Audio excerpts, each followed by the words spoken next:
Hello everyone, welcome to the live stream. Today is the day. Today is the day we have all been waiting for. We are getting news. Whoosh, that's a lot of people in the chat. That's a lot of people. Hey everyone, hey Crimson, hey Boast, hey TV Design, hey Equad, hey Stony, hey Alexander, hey Victor, hey Alexander, hey Shivo, hey Thomas. Welcome to the stream everyone.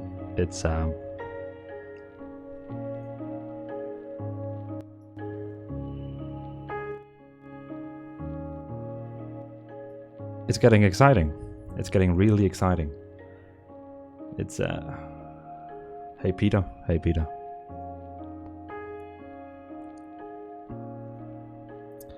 So let's go over here what my guild is doing, and you know I have a Corepunk guild. Let's see what they talk about. The above zoo. Good evening.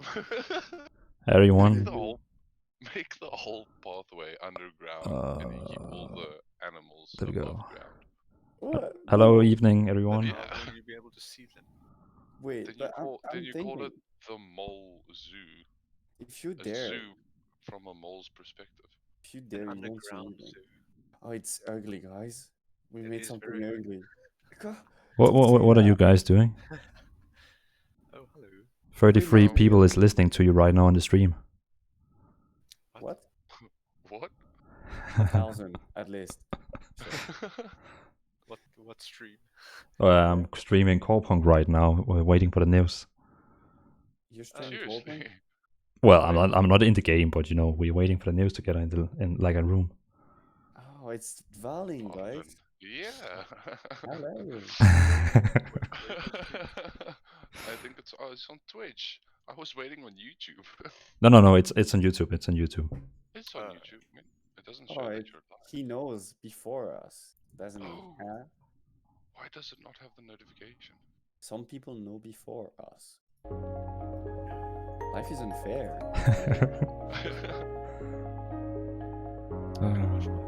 I'll leave you guys for 2 seconds. I just have to finish something. Okay.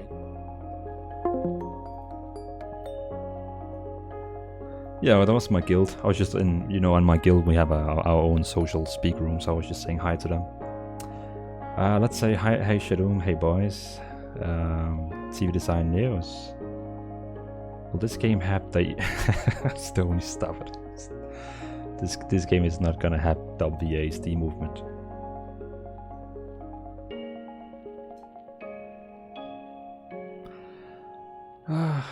Hold on everyone, hold on.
Okay, boys, I'm all yours. I like the music, thank you. So, isn't this game too slow? No, it's not too slow. It's not slow. Right now, nothing, just chilling. Where's Irene? I don't know where Irene is. She's not here. She's not here. More footage of Dragoon playing the game. Well, you know, he keeps telling us that he hasn't played the game, but I don't believe that. Don't look behind you, man. You tricked me to look at my own webcam. What is that? What the hell is that? What was that floating in the air? Oh, that's my webcam. It drops down something. Oh my god, I just tricked myself.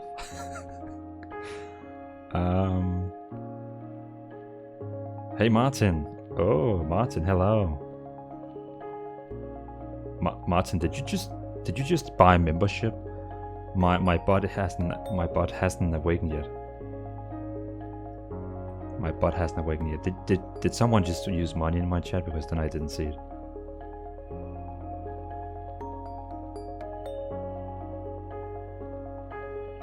Okay, so yeah, we're here to talk Corepunk, purely Corepunk. We're just not here just for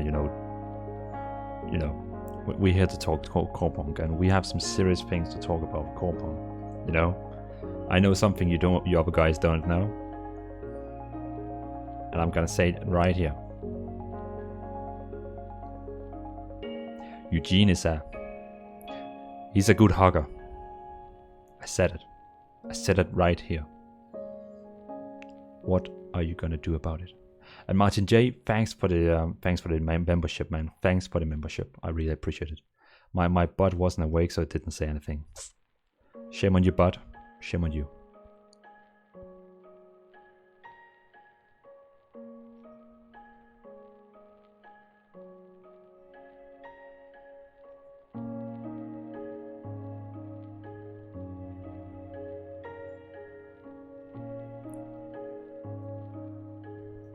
Let's add a command called Corepunk, and then it's gonna link to the website called Corepunk.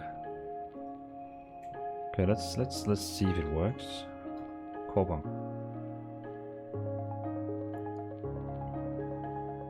Oh, it worked.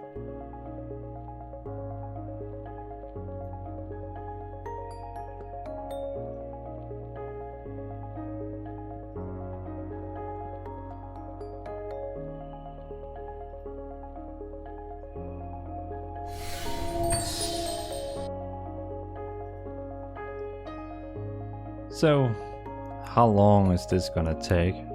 I mean, it's 10 at night right now. What is the time in Ukraine? Time in Ukraine. It's right now 11 at night where Eugene P. Shagreen is sitting. It was a while ago. Oh, Martin, that was a while ago. I'm sorry for that. I didn't even notice that.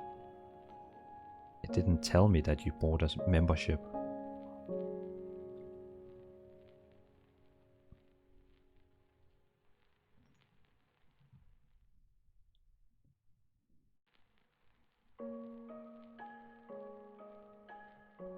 Thank you, Martin.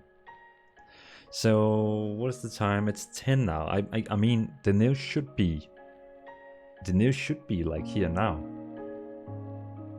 Russian community here. Welcome to this chat, Russian community. It is nice to see you in here. We are hopefully getting the news soon. Hopefully. Browser.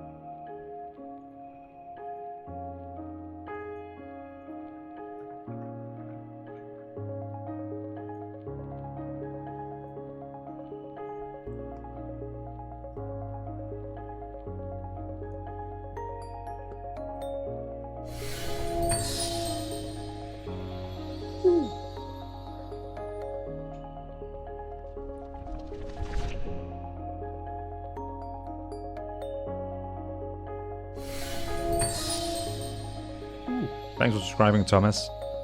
Thank you for subscribing. Oh, also thanks for subscribing, Louis. Really appreciate all the support by you guys. It's gonna be awesome to get the news. I can't wait. I really can't wait. It's gonna be so good.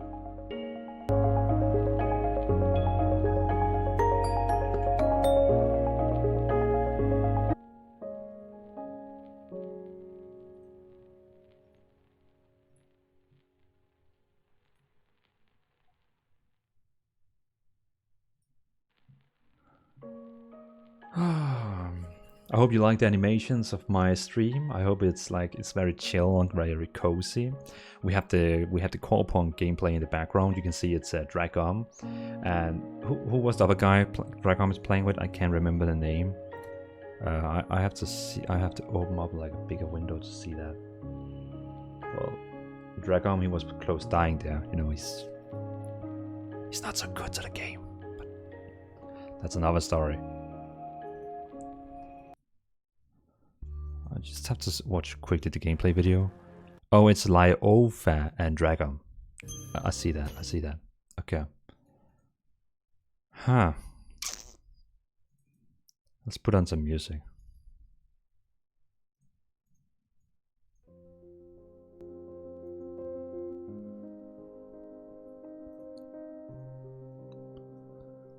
Mm. 52 people is watching. Thank you everyone for watching. I really appreciate it. I didn't expect so many people come in. I'm kind of blown away right now. I don't know. I haven't made anything ready. I just went online because I was like, let's wait for the news together. And I was like, well, why not? Why not? And then you're just blowing up my stream. Thanks everyone for that. It's getting really cool. When the news come up, I will put it on full screen and we're gonna read it together, hold in hand, you know, hold in hand, and read the news together. It's gonna be amazing. It's gonna be amazing. It's gonna be really good.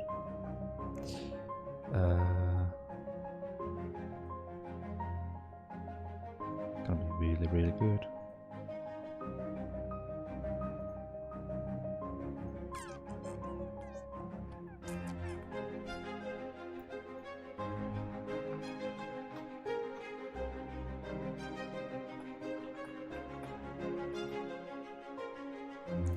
Okay, let's look in the chat. Let's have some fun. I mean, we have to do something while we're waiting. So we have to do something.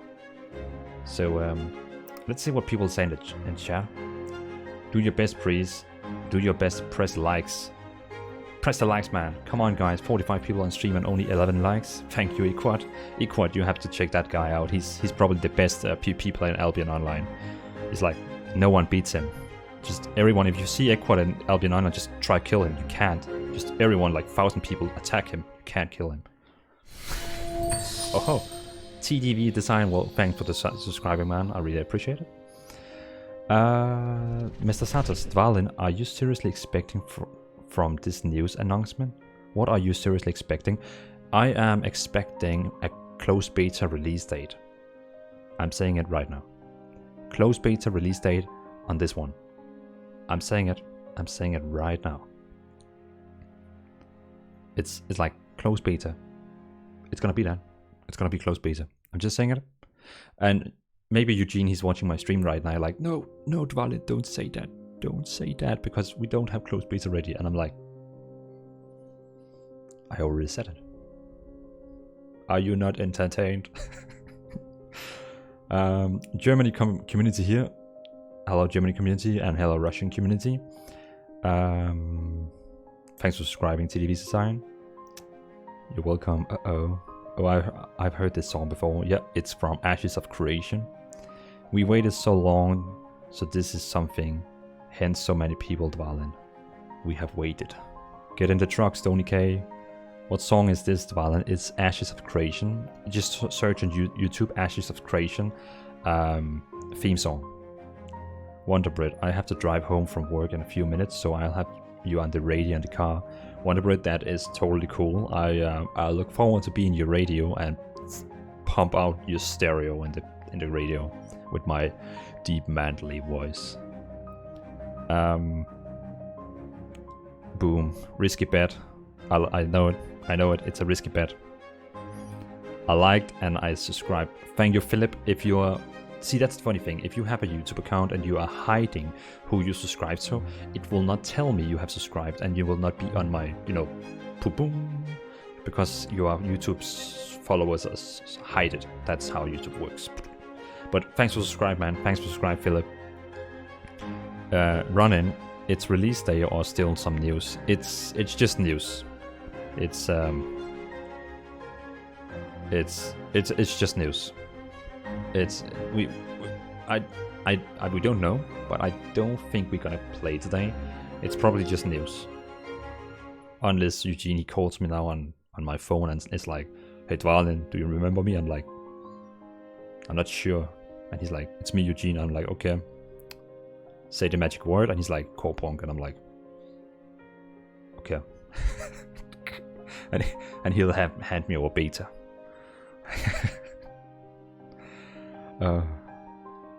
Why is my chat mod for this live stream? Sebastius, you've not earned that. You're never in my stream. You're only here when my title is Corepunk. But hey, Sebastius. Hey.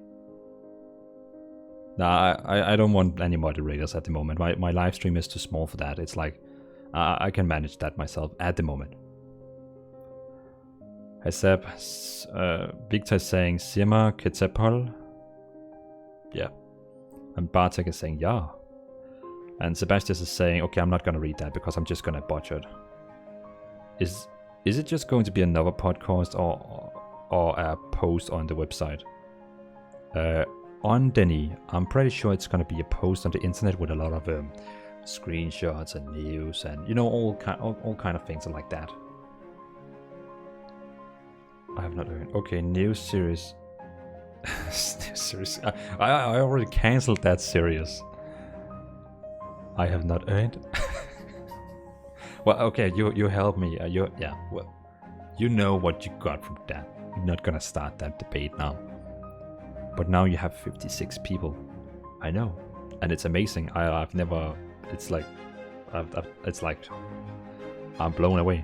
I don't know what to say. I expected maybe 5-10 people coming in and say hi, but it's really cool you're all in here. So you don't have to sit and spam in the Discord. Just close down the Discord, listen to my voice, and I'll guide you through this adventure. I'll let you know when we get some news. So just sit down, relax, and I'll tell you when we get the news. I'll tell you. What's happening? Who is this? Say the magic word. Hello. Hello. Can you hear me? I can hear you, and 60 other people can hear you. Sorry? 60 other people can hear you. Hello, everyone. As you all probably can hear, this is Boast. And what a night, huh? What a night. What a night. I'm just right now in shock, because of so many people is watching the stream. For sure. I hope you don't expect me to carry any type of sophisticated conversation because this night has me a bit worn out from the up and down. Yeah, I agree. I've been hyped since the morning, and it's like you begin to get tired now. Yeah, it's been a bit of a roller coaster ride. I've been riding the waves of hype in the Discord chat, and I feel like every time the wave breaks, we all come crashing down to the floor of the ocean, just to swim back out into the waves again and take another ride. Yep. Couldn't say it better. And everyone, if you sitting right now and think, who is that person who talks with me? That is Boast. He's the guy who is the owner and the producer and the writer and the actor and everything. He's basically a show host on the podcast called Corecast. I left a link in the description, so go subscribe to his YouTube. He has some really cool podcast about Corepunk. Also, the latest episode, we had the chance, me and Boast together, to interview Eugene and P-Shack, the developers from Artificial Core. Yeah, that's right. Thanks for the shout out. No worries. We'll be covering this news. Man, it's beginning to turn into like a Loch Ness monster or like Sasquatch, some fantastical beast in the woods that we're searching for and just can't find. It's pretty crazy at this point. But yeah, we'll definitely have an episode 9 which will feature this update. So whenever this update comes, we'll be getting together with Devalin as well to record episode 9, which will be essentially just like a recap and our thoughts on the update and what it means for everyone. And we'll have a new guest as well, so that's exciting. Mm-hmm. Yeah, and he's a person people know on the Discord. That's right. Won't be any surprises. Maybe on the Dream class though. I'm excited for that because the quarter update. I mean, we've only had one, so there's only been one episode where we covered a quarter update, but it's an interesting episode because all of the other episodes, we came up with all the content from scratch with the help of the community, of course. Yeah. With ideas for questions and guests and topics and all this.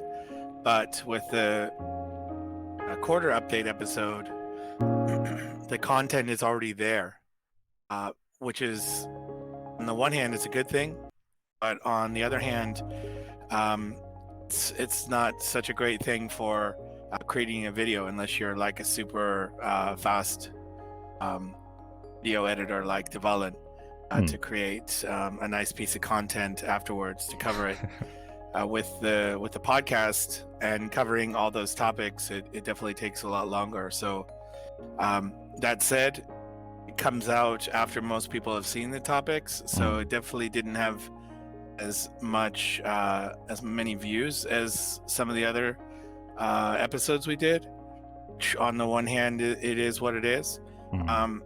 But on the other hand, it's interesting because we have these topics up front, and we get to go over them together and talk about what it means to us, and that's pretty cool. So I look forward to it. It's kind of a relaxed episode for me, you know, in that the content is already there.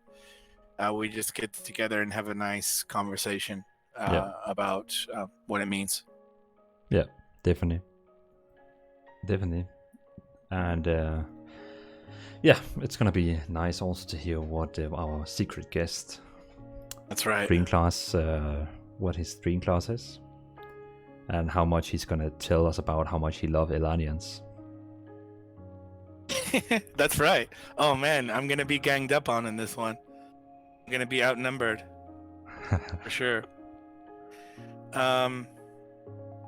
Yeah. So that said, I've been debating on. This doesn't really matter, but it's just been something that's been on my mind in anticipation of this episode.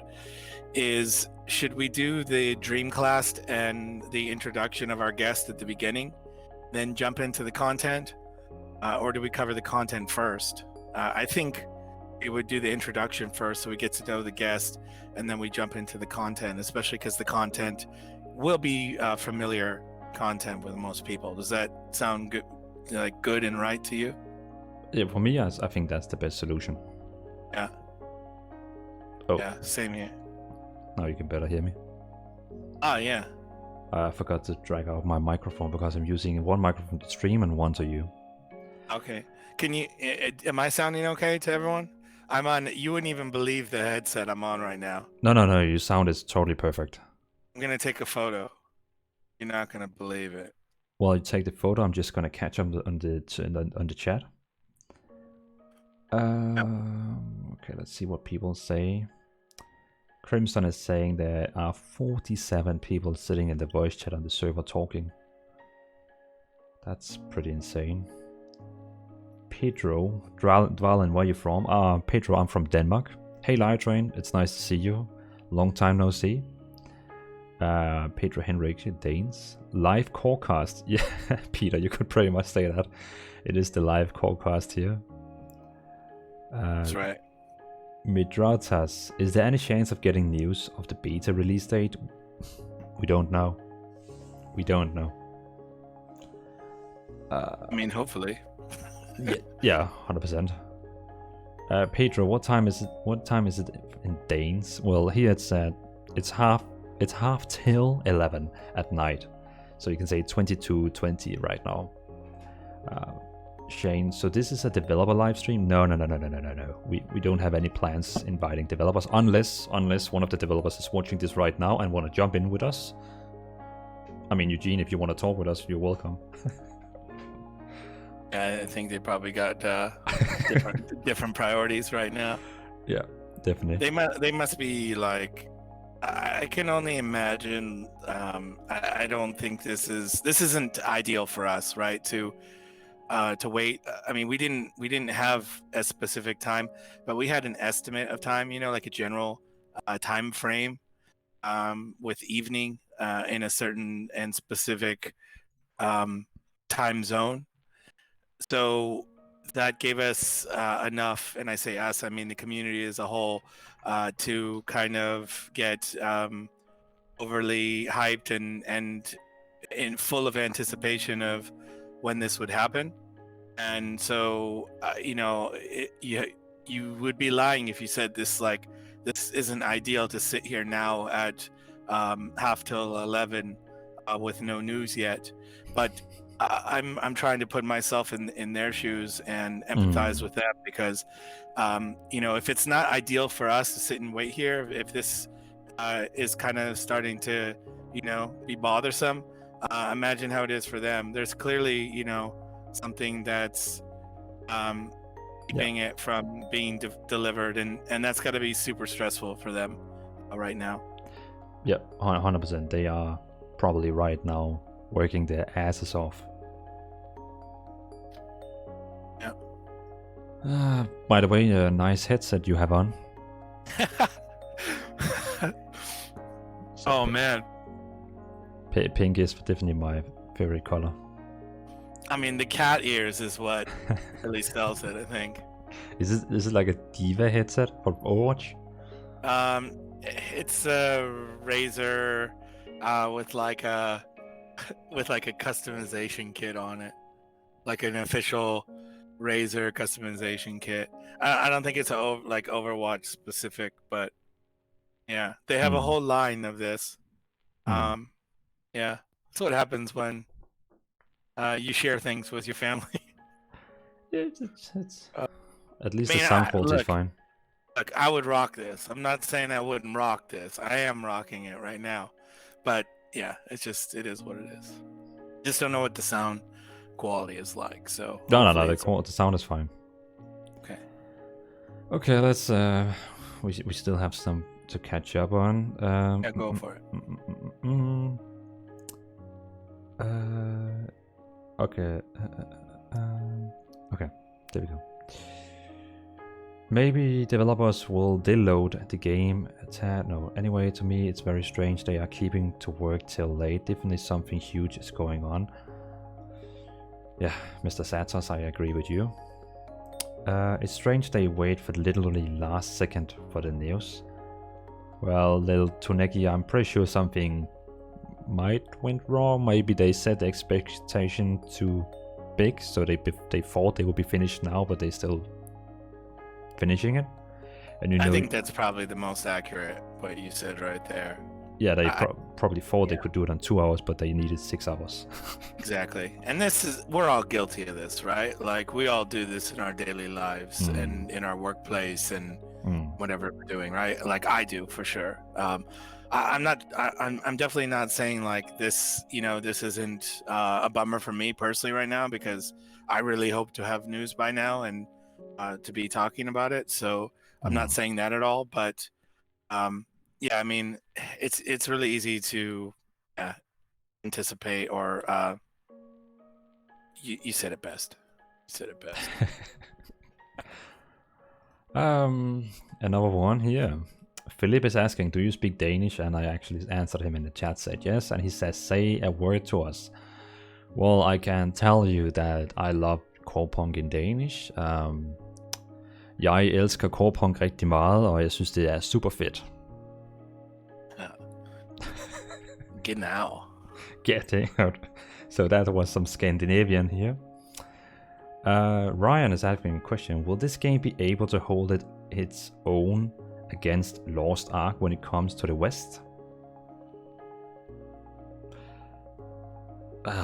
Well, Ryan, Lost Ark and Corepunk is a very different game. Lost Ark is one of those, Diablo-like game where you just rush through a map and kill 100 monsters and, spam 5 abilities. Where Corepunk is more like a MOBA where you use one ability, then it has a cooldown, and one ability has a cooldown, and you only kill like 1 or 2 mobs at a time. So it's like taking Elder Scrolls Online and compared to World of Warcraft, where they have totally different combat. I think there's also something to be said for the depth of the content in one versus the other. This game ideally will have a rich narrative, lots of questing, crafting, PvP in the open world, PvP in arenas, raids, dungeons, and a lot of other things that would definitely make people gravitate towards a game that's packed full of content like this, rather than something, I think that's, my opinion, rather repetitive with a game like Lost Ark. Have you tried it? I did. You have to get on some The Chinese VPN? yeah. Oh, okay. Well, I'm not a fan of VPNs, so I'm kind of just waiting for the West version. Yeah, this is it's always a I don't know, Struggle? kind of a easy thing to do. Okay. Sometimes you got to do it though if you want to really try something. Yeah, definitely. Okay. So Pedro is asking, did you already see about Project TL? Yeah, I have definitely seen Lost Ark, and I'm anticipating it for Come to West. I want to try it, but I don't know if I'm gonna stay there. Midian. Hey all, I hope for pre-orders to be started and close beta date. Oh, I haven't even thought about that. What if they open the shop today and people can start pre-ordering? Yeah, and that could very well be a reason why there is a delay in the announcement. Because anytime you're going to do something like that, like put a shop online, there's always going to be issues with it when you launch it. And that could very well be the reason why. This is actually a pretty nifty idea, I think. Yeah. Yeah, it'll be cool. I'm definitely gonna buy the Beast. Yeah. On the previous topic, I had a few friends that really wanted to stick with this game, Lost Ark, and they were playing it very regularly, and they were trying to get me to play it regularly with them. But I was interested in some other things, and they really didn't keep with it. They abandoned it after a while, as I thought they would. But I don't know. Depends what you're looking for, I guess. Yeah, I mean, if people like Diablo, they're probably gonna like that. Yeah, but then I think you're looking for that specific type of game. And I don't just because this has aspects that make it look like an ARPG. I think that's about it. Like the isometric camera and how they run through some of the original dungeons we saw. I think that's about where you kind of draw the line with the comparison. Yeah. Like you said, the combat is very different. Yeah, from Corepunk, definitely. Yeah. It's much more I would say strategic in just the fact that you really have to anticipate and work with your team and anticipate attacks and think about when you want to use your abilities. Like you said, they're going to go on cooldown, and movement, position, all this kind of stuff. Whereas in the ARPG, I don't know, sometimes you can kind of just autopilot through it. I guess it depends on the difficulty as well, but yeah. Okay. Well, let's go. Who doesn't know the 15-minute gameplay will really believe that Dvalen is playing the game? Yeah, no, I'm not playing. It's just a video going in the background. Juan Pablo, Mr. Bambi, how are you doing? Rocking the dad shorts? Yeah, I'm totally rocking that life, but I don't have shorts on today. It's a bit cold actually, and I'm actually also talking to a fellow gamer dad right now. That's right. So team gamer dad. That's right. And I'm in like a full sweatsuit right now. Sweatpants, sweatshirt, Oh, me too. lounging. And mine is matching. It's like, gray, and then my sweatshirt is with the NASA logo, the spaceship. Nice. Nice. Yeah. Not matching, but I'm cozy. And that's the most important part. Yeah, that's right. Then we have Distro. Hey Valen, how's it going? It's going really good. I'm blown away because of all you people watching. It's really cool, and I'm here hanging around with Boast from Corecast. Brennan, I stopped pre-ordering games as a while ago, but I'm ready to real irresponsible and buy an overpriced pre-order package for Corepunk. Yeah, probably the same.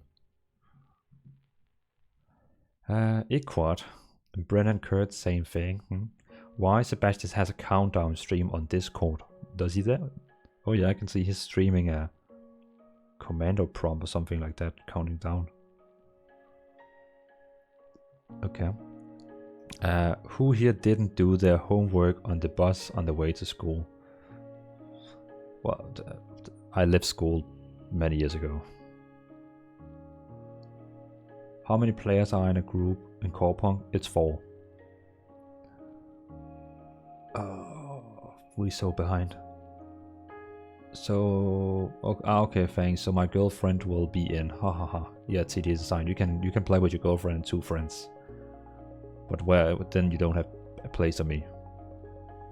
Or Boast. Yeah. Pedro, I think Corepunk have potential to be an MMORPG with fully PvP competitive scene. Yeah, I agree. I'm with Pedro. You said Pedro, right? Yeah, Pedro, yeah. Yeah, 100%.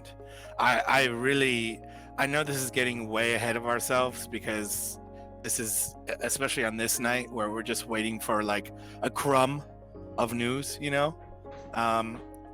but it's something that's been on my mind since I first saw the game, and since I first saw the combat, and since we learned that there will be arenas, and that it does have a League of Legends and slash MOBA or slash other MOBA inspiration. And especially after speaking with the devs and their experiences with games, I hope so much that this game has what I'm looking for it in competitive and competitive arenas, and I hope that there's something we can do with that, because I have the infrastructure set up and built in my Discord server already. All I have to do is just unhide it to the world, and we've got essentially full tournament support ready to go. But it's going to take some work on the devs part, and of course, like again, we're really hoping for news tonight. We're hoping for a beta soon. So I think talking about competitive arenas or esports, for lack of a better word, is way far down the road. But it's something that has been on my mind from day one, and I'm totally with you on that. And I think even though it's a conversation that's really far out, you need to plant the seed early with the developers so that they have the proper support for this, so that the competitive scene gets to grow and bloom early. And there's nothing more than I want, besides maybe crafting and exploring a bit in the world of Qualat. There's nothing more than I want than to cast competitive Corepunk. 100%. Wow. That was such a speech you just did. That's right. I haven't really talked about it that much because it's like, it's, to the point. It's not something you can really talk about so early. Mm-hmm. I'll tell you what, I've planted the seed. I've mentioned that I would love to see this, and You know, you really need to have some faith and work with the developers on this, because it really needs to come from the community. It needs to be a community pushed piece of content, because otherwise people will say, oh, you're just trying to be the next esports hit, you're trying to be the next League of Legends, and that's bullshit, you know. Sorry, I'm not quite sure what age friendly your stream is, so I apologize for that. But it really needs to be a community driven effort, and it needs to start early, because these features, this infrastructure that you need to put in place, it's not super hard to do, but it takes a lot of time, and it's never a priority for developers unless their game is a competitive game at the heart. Like if it is a MOBA, if it is a Valorant, where it's going to be competitive, you know, from day one. This will obviously be a priority, especially for Riot, right? Like Riot's making a new game, of course. For them, having spectator mode, having custom matches, all this stuff's going to be in there day one, because they get it. But developers are making a game where this is sort of just part of the puzzle, part of the whole thing.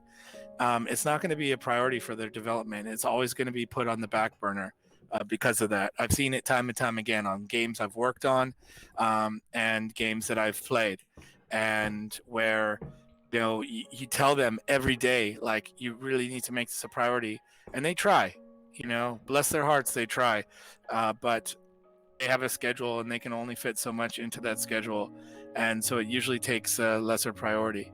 And so I'm very passionate about this, as you can tell. I love this, and again, I really would love to run tournaments and cast competitive Corepunk. It would be amazing. It would be a dream come true. As much as I'm super hyped about this game, so I got you, Pedro. We're gonna do this. I mean, that would be pretty cool if you could have the chance to host one of the, you know, as one of the hosts, host tournaments in Corepunk. It's easy. It's easy if the structure is there, because you can do it yourself. There's all the tools are out there. You just have to be willing to put the time in to build it up. And there's a lot that goes into it that a lot of people don't think about when you're putting together tournaments and things like this, as far as creating rule sets and having things in place for every little thing that you would never think about. You know, you go over it with a fine-tooth comb and need to try and consider all the things that you don't consider. So you bring in other people with different perspectives and opinions on things, and you get them to look at it from a different angle, and then they say, oh, what about this? And then, you know, so you build it out like this, and it takes time. But there's, you know, there's platforms out there to do this pretty easily. But then it goes back to the game. Will the game have custom games? That's where it needs to start, with custom games, where people can make their own games, because then you can run tournaments. You won't necessarily be able to live stream them, but you can run tournaments, because you can do this all on Discord, on voice, in chat, coordinate the games, get people in and playing, and then posting scores to the platform that you use. Once you have that, then you can take it to the next level. Once you have a spectator or like an observer mode in there, then you can join the games that you're setting up for these guys, and cast the games with them. And it's really, again, once you have the structure and the infrastructure there, it's really easy to do. And it would be so easy for us, Dvalin, to you know, to have like Friday, Saturday, Sunday, have leagues, have tournaments, you name it, you know, have open fights, grudge matches, odds versus devs, whatever you want to do, you know. The sky's the limit. It becomes really fun, and it's really doable, and I think it's really cool content for people to watch. Then they get to see people like battling at a high level. Definitely. Well, but first of all, of course, we also would have to see how the arena plays out in Corepunk. Exactly. Yeah, okay. Well, Pedro, you got your answer there. Got you, Pedro. Okay. Peter is saying Lost Ark is fully reworked in patch 2, all based on community feedback, so I wouldn't rule this game out. Fair enough. Did you know about that? No, I didn't know about that. Interesting. Okay, looking You forward. know when you have, and maybe this is me to you, but you know when you have friends that are like, man, you really need to play this game. You really need to play this game. Come and play this game with us. Come and play this game with us. And you're like, no, man, I'm playing something else, or you're just not feeling it, or whatever. This is how it was for me with my friends. Like, I checked it out, and it just wasn't for me at the time. But I was like into other stuff too. That doesn't help, right? There's other games that you're like really interested in. They just kept saying it, and so the more they said like come and play this game with us, the more I kind of backed away from it. So, Yeah, okay. I think don't sleep on it then. Devalin, make a video, for crying out loud. Yeah. I'm waiting for Amazon to publish it in the Europe. There you go. Okay, then we have a lot of Russian speak in the chat. I think it's Russian, I don't know, but I don't understand that, so I'm gonna skip that. Then we have Brennan. I like the thoughtful pace of the game. I think it will make group coordination easier and more important. Well, there you go. I think he's right. I like the pace of the game. I like it slow. It's more strategic. Yeah, exactly. That's to that point. Like, it gives you more time to position and set up your plays and stuff like that. Okay, Thomas. Hey Dvalin, the hype train is full force today. I definitely think. Oh, something is happening in the consecration room. Another guy has gone live streaming Corepunk. It looks like it's that's Mr. Oregon. He's the guy who streams in Russian. Okay, well then we have an English and a Russian stream talking about Corepunk.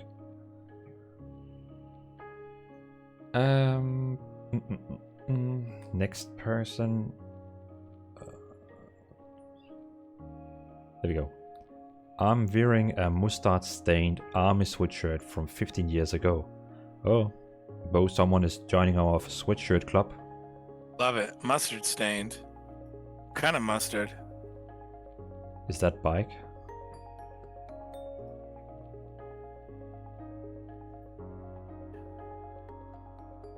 Wait, mustard stained means, does it mean it has, like food all over the place? Just mustard, not food. It's mustard. Oh, the thing you put on your sausage. Exactly. I've never seen so many mustard options until I came to Germany. There's mustard for everything here. It's amazing. I really do like mustard. I never really liked it when I was growing up, but it's really grown on me. No, I haven't been a fan of it ever. Oh, we have a good one here. TTV design, Darlin and Boast. What do you guys think will be the monthly or base game price of Corepunk? Do you want to start on that one? Yeah, sure. So no monthly price. This is, I would say, 99% sure, unless something crazy changes. So no subscription, but there will be a cosmetic shop, and I think the possibility of battle passes in there as well. As far as the box price, it's going to be a buy to play. And so as far as the box price goes, I would say somewhere from $20 to $40 or 20 to 40 euro. It's a bit of a safe answer, but I would see it. I don't see it being over 40. I think some people would say that's too much. I 100% disagree. And I don't think it will definitely not be lower than 20. And I think 20 is much too low for a game like this. But I'm also someone that, pays for what I'm passionate about. I want to support what I love. And if this game turns out to be what it is, and what we all hope it will be, then I'm definitely going to put my money where my mouth is. So I would definitely, pay on the higher end. And whoever said that they would pay gladly for a collector's edition or something, I'm really with you. I think that would be really cool. They did say there will be no founders pack.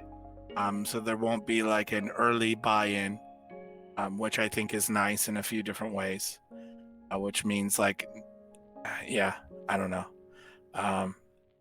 There's gonna be no like animosity over not getting in early over this, or not getting extra stuff early over this. So I don't know. That's sort of the gist of it, I think. Unless there's anything else I missed, Devon. No, I mean if we take it from the official word, Eugene is saying word. He's saying we settle on buy to play plus cosmetic battle passes and in-game shop. Yeah. So yeah, battle passes, cosmetics, in-game shop is 100% going to be there. But as you say, the price is going to be 20 to 40. I think you're right, but I think it's going to be a solid 30. Because New World is actually costing 39, if I remember right. Well, basically 40. So I could see Corepunk also cost 30 or 40. Yeah, and to be fair, Corepunk is from the gate gonna, I think, really blow New World out of the water as far as features go, as far as content goes, as far as a world that feels lived in, as far as questing goes, as far as raiding goes and dungeons. I mean, you name it. Like, the features in this game are already going to be much more than New World has. Yeah. Yeah. New World is a glorified survival game. This is what it is. And I'm one of the people right now that actually enjoys New World. I really like the game, but I didn't have any expectations that it would be this like life-changing MMO. I really didn't have any expectations for the game because I didn't really look into it before I played it. But I really like it. And I told Devalin this already. As a crafter, chef, scavenger, woodcutter, as someone who enjoys the trades and enjoys survival games, I find it super fun. But at the same time, I completely understand why there's people that don't like it. Because Devalin, explain this to me while we're here. Did they promise like a life-changing MMO, or do people just have unrealistic expectations of it? I don't really understand. No. They have never promised anything. They just wanted to make MMO, and everyone is, thinking it's going to change the world because it's Amazon. And they call it an MMO, and so everyone has these MMO expectations. Yeah. Which, okay. So with that said, thank you for clarifying that, because that's actually been a question on my mind. I think it's really unfair because I will add something to this in a second, but I think it's really unfair because they're making the game that they want. Mm-hmm. That said, are there things that need to be massively improved? Yes, 100%. Are there things that are totally broken and need to be fixed? Yes, 100%. Is there an absolute lack of certain features and things that probably should be in there? Yes, I would say so. But that said, if they've never promised that this would be like a life-changing MMO, I think it's kind of bullshit to have these expectations of this game, because the stuff that they do have in there, I checked out a 50v50 war, and I found this like super fun to watch, and it's something that I want to try out. And it really brought me back to my Guild Wars 2 World versus World days. At the same time, within that, like, the combat looks really clunky. There's collision on the characters, so they all kind of run into each other awkwardly. There's a lot of the combat really needs like an overhaul. It's trying to be this like action-oriented Dark Souls kind of combat, but it's not accurate all the time, and it's not super smooth. Like, there's times when you should totally hit something and you miss, this kind of stuff. So that said, I'm really enjoying like a lot of the stuff that's in there very much. I had a bunch of goals that I wanted to do, and I hit those goals in the game, as far as crafting and stuff like that. And so I think I'm gonna stop here. I think that's kind of like, I don't really need to go further. I just wanted to really test some specific things out, you know what I mean? Since it's a beta or preview or whatever. Yeah, it's the same for me. I have reached the level I want to do. I don't really want to continue because I know the servers is gonna be wiped. Yeah, and I think it's going to be more of the same. Like this is one of the biggest problems with it is like all the quests are the same, and it's not really questing. It's No. kind of a joke when it comes to it. It's It's- really a glorified survival game. It's if you Yeah. took a survival game, you put it on steroids, and you shined it really shiny. You know, Yeah. it's beautiful. There's moments in the game where you're running through and you're like, can't believe I'm in an MMO right now. This is just absolutely gorgeous. There's like so much atmosphere in there. Mhm. There's like mist and fog on the ground. There's light shining through the trees. There's like demons and portals and stuff opening up, which completely changes the environment for the time. And it's really well done. And then there's other parts of the game that are just so poorly done. So it really feels like a big team that's not all on the same page. No. But it's a So beautiful back to the game. point, it is a beautiful game. Back to the point, I think Corepunk at its core, when it comes out, the features that they've shown so far, it's going to blow New World out of the water if you just go on features alone. I think, yeah, it has in-game where New World doesn't have. Yeah. Yeah, that's the big thing. That's the biggest thing I hear from everyone about New World is no end game. But for them, the end game is different, and I think that's just the problem, is that they're not on the same page with their community. Because for them, what's important, and I've noticed this the more I play the game, is these like territorial struggles, and this is the end game, is getting to the point where you can try and completely control a territory and keep it controlled and fight people off and this kind of stuff and have these like interactions in the world that are super high level, you know? Yeah. That's what they wanted the end game to be, but I don't think it's going to work. I think they really need to add more to it. Otherwise, people aren't going to play. And I don't think that's 100% fair, but I think that's the way it is. And it needs to be. Yeah. Well, most of the things you just said, I agree with you. Boast? Well, the thing is, the thing is, I'm not into crafting, so I don't do those things. Yeah. I kind of just want to kill things and explore. And I think the experience for you was probably much different than it was for me because of that. I've just been running around, like I have a full like crafter suit now, and so I was working on getting like full suits for all of the different types of gathering. So having like a logging suit, having a harvesting suit, having a skinning suit, and getting full bonuses all around. Yeah. This took me back to like my old school MMO days, where you had a suit for everything you did. You had a crafting suit, and you had like sockets in there that give you bonuses on your crafting and stuff like that. You know what I mean? So I was working on that.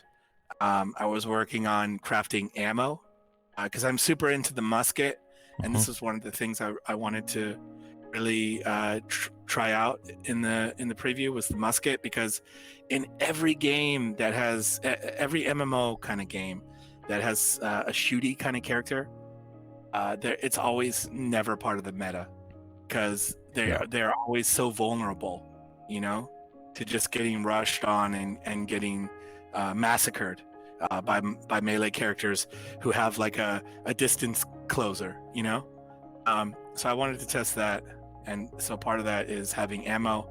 I was crafting a lot of ammo, and then it's actually hard to do because you have to get these really rare elements for it. So I got through this process, and then I was doing a little market maneuvering, Devalin. I was buying low and selling high, and I was making a bit of a profit, and so that's kind of like where I was at in testing the game. Oh, Okay. Yeah, then we have done different things. Yeah, I really like. I would. It's funny because you see so many people out there tagged red, and everyone's fighting everyone, and there's people chasing each other, and you're seeing 2v1s, and then some other second one comes in and runs in. It's pretty good.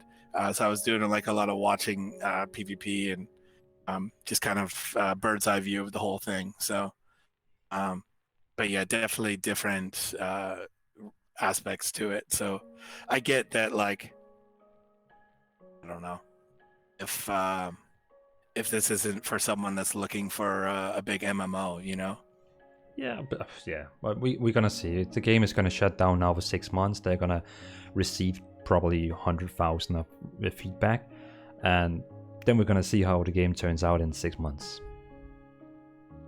Yeah, that's right. Okay, let's jump to the next one. Brennas is saying, I hope the Fog of War pushes players away from searching. In theory, it will encourage small groups on group battle across a larger area rather than everyone concentrated in one spot. I think he has a point, because in Albion Online you can pretty much see everything. So of course everyone can see who's the main target, but in Corepunk you're only gonna see what you and your party is gonna see. So basically the raid could go all around you without you can see it. Yeah. Peter is saying, this is magic of smaller indie games. 60 viewers lead by Dvalin and Boast with relaxing voice holding hands. If this was a Diablo 4 stream, it would just be Anxious Re. Yeah. Pretty much. Quantum. Well, I'm glad. I'm sorry. Go ahead. No. I was just. What do you want to say? I was just gonna say I'm glad you invited me on. Thank you for that. Someone mentioned, and it's been said in the Discord, that someone mentioned this morning, Boast, do a live stream in anticipation of the news. And if we had done that when we thought we would do that, it would have been like a 20-hour live stream, I think, at this point. So it's nice to kind of come down again from all the hype, have a massive pizza like I showed you, and then have a good conversation. Yeah, I'm pretty jealous of that pizza. But tomorrow it's my turn. Okay, let's go through here. Quantum, he's saying hello Quantum. Wow woof is saying hype. What's up, wow woof? He's a known guy. Right. Then we have Shadoom, so like tournaments and realms in WoW. Yeah, okay, I think he's answering to your esport. So he basically means you can set up the same scene as esport in World of Warcraft. Right, exactly. It's, and this is something that, like, when I was getting into MMOs and just becoming familiar with World of Warcraft, like, for the longest time I knew World of Warcraft for all of its other elements, and then I was introduced later to its competitive scene. I didn't even know it really existed, and then I realized, like, it's actually really a thing, and it's very competitive, and it's really a cool opportunity to have a completely different part of the game that people care about and showcase that. And so I really do hope we're going to be able to do that as well again. Njut Dambi is asking, Dvalin, are you talking to one of the developers at the moment? No, that is Boast, the podcast owner of the podcast called Corecast, also a YouTuber. Yeah, I think I dropped a link before. You have the youtube.com/boast1, right? Yeah, Boast1. Yeah, so you can if you want to check out the podcast, you can go to youtube.com/boast1. When you scroll, it goes along because there's many people. Hands up, this is a stick. Stick up, give me the news, Dvalin. I don't have the nails. Equad, Dvalin, imagine how will you boost your YouTube in future with Corepunk? Wish you luck, man. Thank you, Equad. I hope the best. I really just want to play this game and do content fun, and if it follows a lot of people, it's just gonna be a bonus. You know, sometimes it's pretty bad making content for a game where no one is playing it, so you have these 5 people who's only watching your content because the game doesn't have any more views. But I think it will be really fun to make content about Corepunk, and also you, Equad, good luck with it. I know you're also waiting at the doors for make content about this game. Grease, is it Boast? Would you? Hey guys, yeah, that's Boast. Buy to play 30, I guess. Yeah, so Grease, he also thinks it's gonna be $30. Yeah. I honestly hope they are actually going to sell a box, not just digital version. I don't think we're gonna get a digital, a box. Yeah, these are super expensive to make. I don't know if we will either. But it would be really cool to see what they would put in there. You know, a little map of Kuala to hang on the wall. Blue deer soldier. Yeah, definitely. Just one big blue deer on the front. Werewolf is also saying 39. That's the same as the New World. So, Mr. Sasa, so there's not going to be a pre-order. Yeah, I think we're gonna be able to pre-order. It's just the founder version / pre-order is kind of different in my aspect. It's like founder is where you just like help the game getting money, but pre-order is actually where you pre-order the game that is finished. Brennan, will Corepunk sell battle passes, or will they continue to monetize the game to pay for servers to continue development? Yes, they will have an in-game shop where you can buy cosmetics, but don't worry, cosmetics will not be pay to win. It's also gonna have, you know, cosmetics is not gonna look as cool as raid and dungeon transmog, so of course the harder it takes to get the gear, it will look better, but of course in the transmog shop you can probably buy some cool stuff still. And they're gonna have battle passes, so it's probably gonna be like Fortnite. Oh, we got one. We got a message. Yeah, we are working, guys. Please be patient. I know you are waiting. Okay, so that means we don't have to go to bed right now. Okay, that's cool. So everyone, Irene, the community manager of Corepunk, has said, wait, please wait. That's cool. Okay. Yeah, so the game will keep getting money like Fortnite. Sorry for saying Fortnite, but you know, it's basically have an in-game shop where you can waste all your money and also have a battle pass every probably 3rd month. Yeah, so that's how they're gonna keep money for the game, and of course all the new people who gotta buy it. And normally I wouldn't say like it would be whatever, but in this case I think you don't need to apologize for the Fortnite comparison, because they actually do battle pass really well, in my opinion. And I think they make it something that you want to jump into every month, or sorry, every season, or every how often that they offer it again.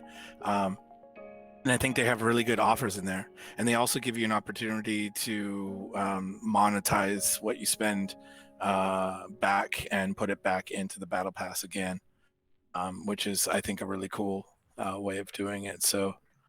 Yeah, I know my kid's buying every battle pass, so I know it's effective on the young minds. I hope it's gonna have the same thing where, you know, the thing you're gonna earn in season 1, you're not gonna get gear. You know, you're not gonna get that ever again. Right. I hope there's exclusives like that as well. I really like that. Yeah, because it's not really unfair. It's just, you know, it's just the dedicated people who play the game all the time. They just have something that the non-dedicated people have. Yeah. Also, too, like, it gives people an opportunity to have, I guess this might be repeating what you just said, but it gives you an opportunity to have stuff that other people don't have, so that when you're, you know, you're running around, not everyone's all in the same stuff, because it's it's all that's available. You know. Yeah, definitely. Okay. Pedro is asking if it's gonna release on Steam. No, not at the start. Maybe later on, but not at the start. Eugene, he thinks that MMORPGs is drowning on Steam, so he doesn't want to put it there. And also because Steam is taking, how much is it? Is it also 30% or is it only 18? Boast, how much money is it Steam takes from games? Is it 30%? I honestly don't know. I think that depends on your relationship with them. Okay. I've never actually put a game yet on Steam myself. Okay, fair enough. Let's go through it, everyone. Just keep coming with the comments in the chat and we'll go through them. Don't worry, we will see your answer no matter what. Corepunk looks much further along than New World. Agree, Brennan. I definitely think that's why New World, they decided to push the game in 6 months. I think they're going to be on Steam sooner or later. It all depends on how they are performing, 100%. If they are performing really, really well, they don't have to go on Steam. Because Steam is taking their money. So if they get a lot of people playing the games without going to Steam, they're going to earn more money. And just look at Albion Online. Even though they are on Steam, they only have like 2,000 people playing at the same time on Steam. So it's not like it's not a winning box. Yeah, I think it can be good. Like Star Wars: The Old Republic just went recently on Steam, right? It could be good to push more people to your game later.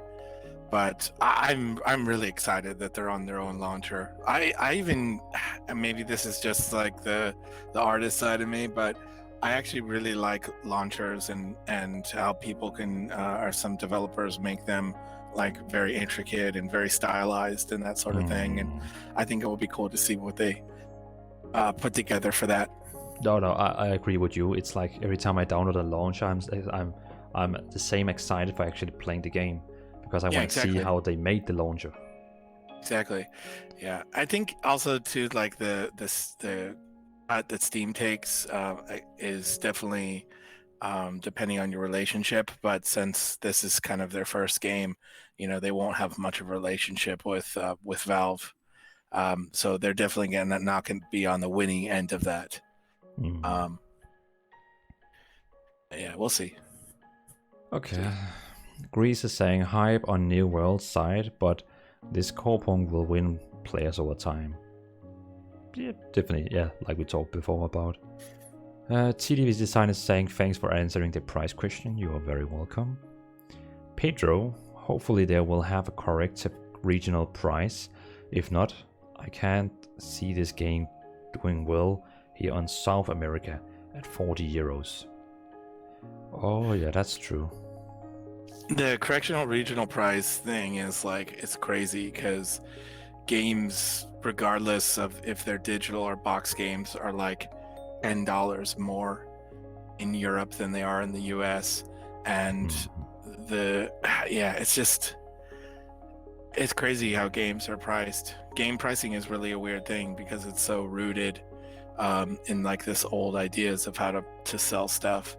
Talked a little bit about this before. On one of the very first podcasts when we were talking about what the business model would be for this game. Yeah.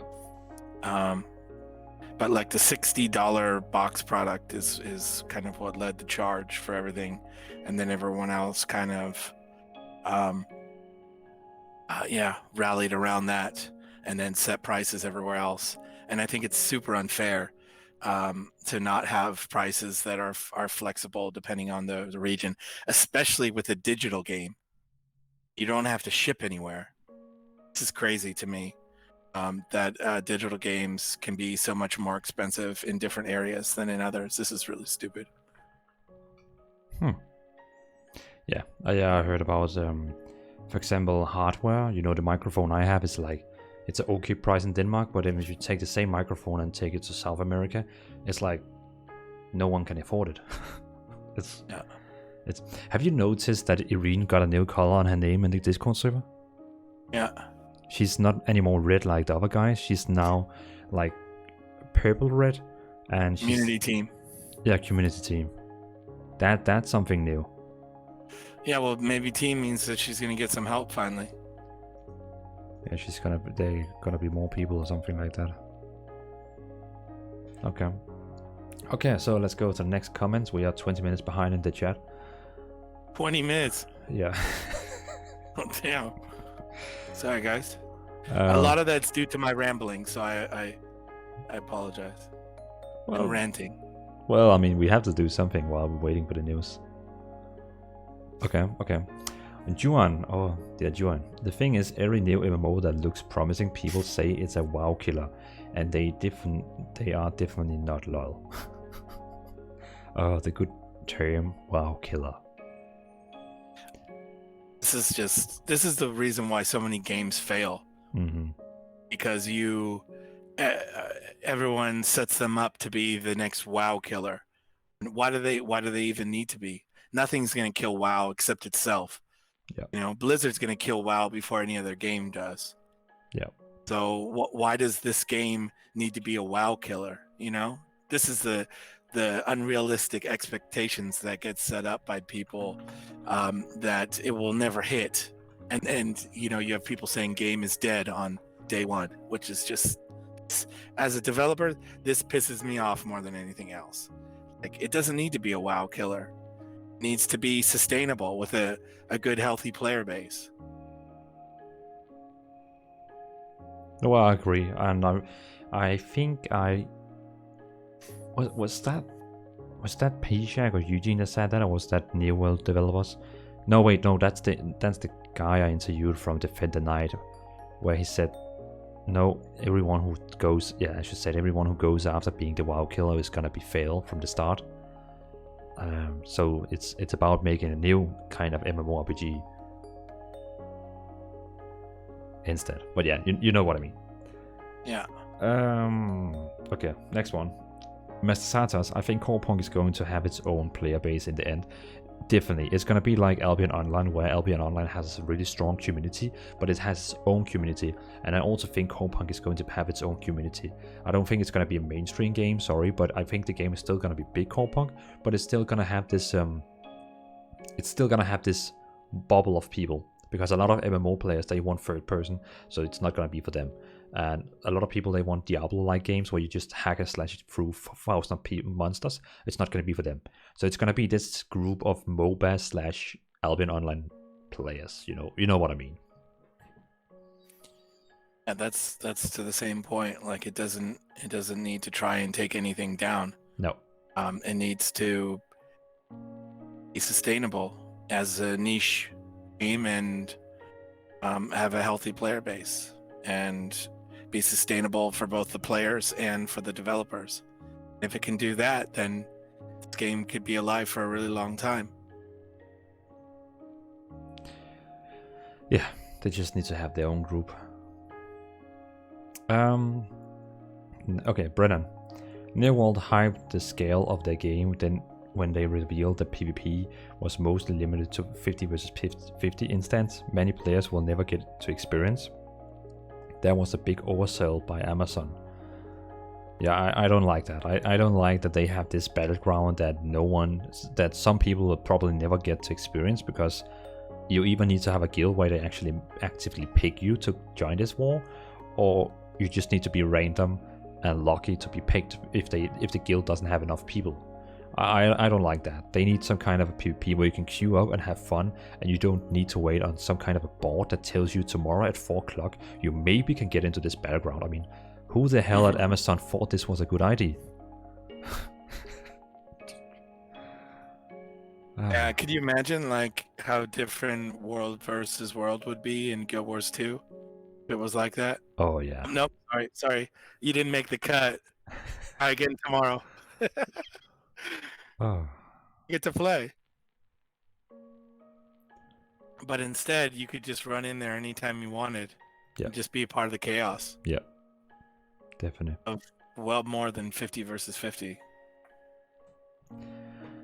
Line Grinder. Hey Dvalin, how are you doing today, my friend? I'm doing all good. How are you? When is the weekly gaming news coming around? So Regarding my weekly news, I normally did every Sunday and released on Monday. I'm taking a break from it. I'm sorry, but I'm taking a break from it. It actually began to be very stressful for me. It requires a lot of work. I have another person who does all the data gathering, and then I have to do all the editing. I have to do all the recording and all that, and it just became like a bigger task for every week, and it began to feel like a job, and I wasn't enjoying it. It was more like a duty I had to do. So this week I skipped it, and I feel like 10 times better now by skipping it. It was like taking me down, so I had to stop doing it.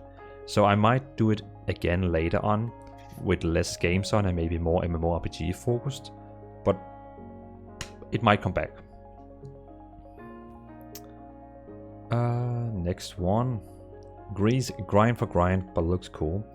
Mr. Satos, Dval and Boast, what do you think on the choice of not giving stats to armors? They act just like skins, basically. Yeah. It's different, right? And I think this is what we need to be kind of open about with this game, is that they're doing things a little differently than other games are. And while they're doing some things very much the same as other games are, we need to be open to seeing how those things work together. And I'm 100% behind their vision at the moment. Of course, this is all going to come down to how it plays for all of us. And I think that's going to be the true test. But I'm okay with it. Like, I like, look, in most games, everyone ends up having an outfit over their actual armor anyway, right? Nobody actually is wearing the armor that has all the stats on it because it's all ugly and looks like crap. So everyone has an outfit or a wardrobe or a costume or whatever it's called. And so they're not wearing this gear anyway. They're wearing something else over it. So isn't that kind of the same thing? Stats just aren't on the armor itself. They're on artifacts. So that's how I feel about it. I'm looking forward to actually seeing it. Well, as you said, it's different, and I agree with that, and I actually like it. I like it. I've always been that guy who, in World of Warcraft, just only thinking about my transmog. I don't really care about my stats. So in this case, I can just, get the best artifacts items, and, be strong, and then I can just focus on the gear, and, how I look. Yeah.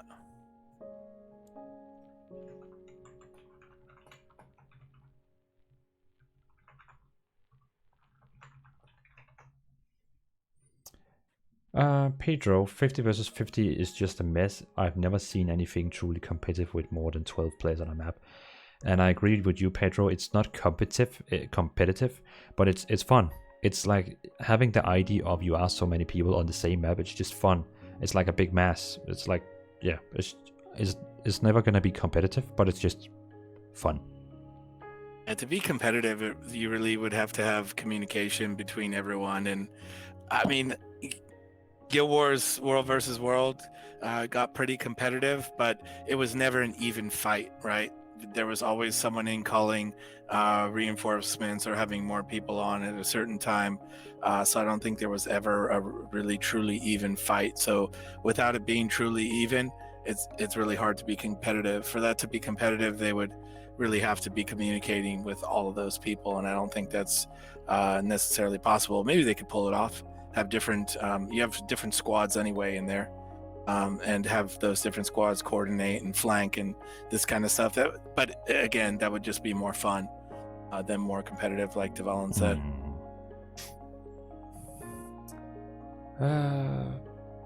TDV Design is saying, I really want an OST soundtrack on vinyl of this game. On vinyl, what is vinyl? V-I-N-Y-L? Vinyl. What's that? He's talking about, this is a record. This is way before your time, Devalin. Back in the day, before cassette tapes and CDs and MP3s and whatever the hell we have now.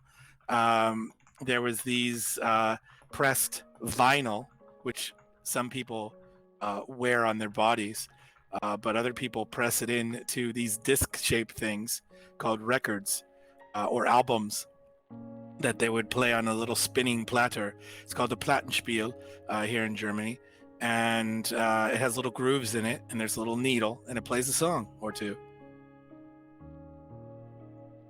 Okay. I definitely have to read up about that. Okay, yeah, I just googled it and saw the picture, and it's way before me. You're serious too, huh? Oh man. Yeah, I think I have never listened to any of those in my life. Okay. Do you think there will be an opportunity to dive?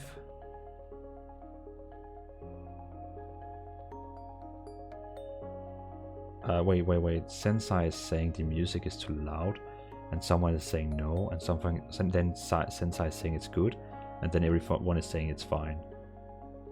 Okay, never mind. It's good, all good. Do you think there will be an opportunity to dive? I actually don't know if this game is gonna have diving, because it's a third-person game. So how would that work? Yeah, it had swimming in like one of the Yeah. like the original trailer, but I don't think there will be diving.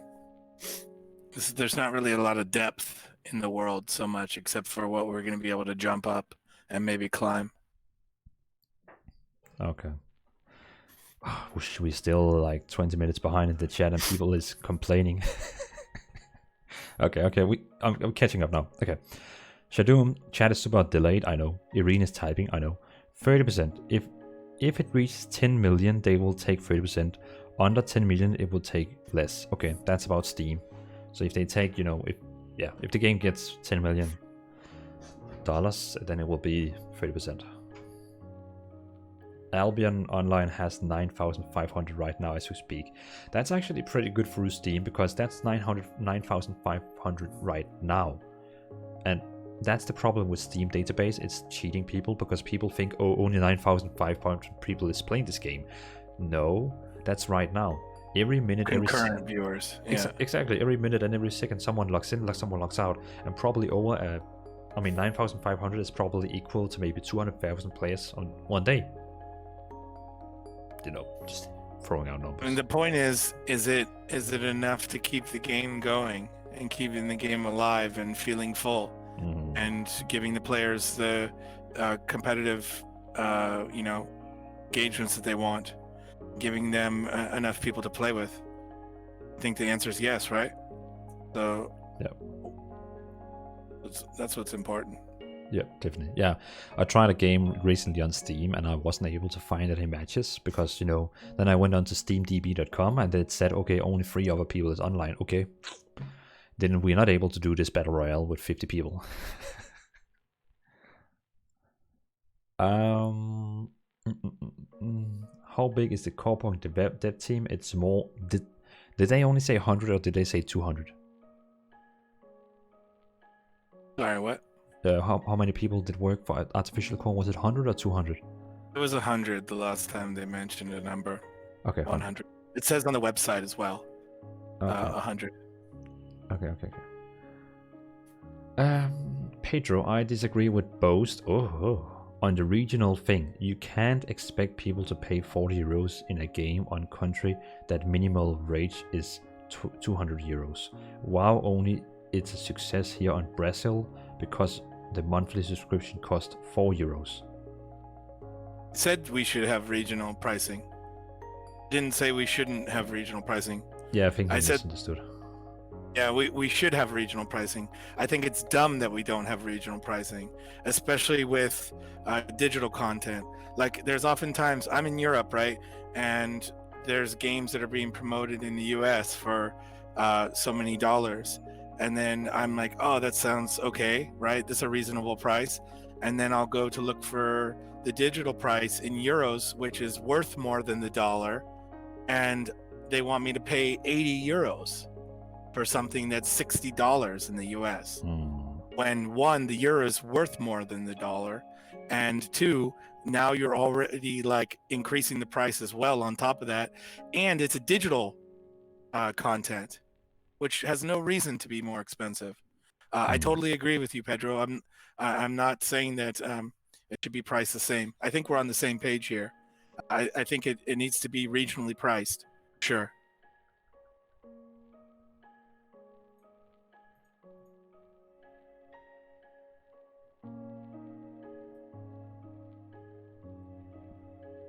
Okay. So I just did a little funny thing. Everyone can see the Discord below me. So everyone who's actually writing right now in the game discussion room on Corepunk Discord is going to be shown in the stream. so everything you are going to write now on the Corepunk Discord is being recorded on the stream right now. Yeah. Just so you know. So you can go there and write something funny. Stony K, low speed combat, no fast travel and huge world, definitely not for all players game, but something that a lot of classic MMO players are waiting for. And I agree with that. I have no problems with it. I think it would be a great game, but for maybe young people, not generalizing young people, but just saying for young people who are used to games like Fortnite and very fast games, this might be a slow game. Yeah, for sure. What's up, Stony? Oh yeah, that's I think if a few of the sort of game mechanics are going to feel a bit hardcore to most, or to a lot of players. That makes sense. Yeah. Okay, Brennan. Oh, Brennan. If Corepunk delivers, I think they will start with small but strong.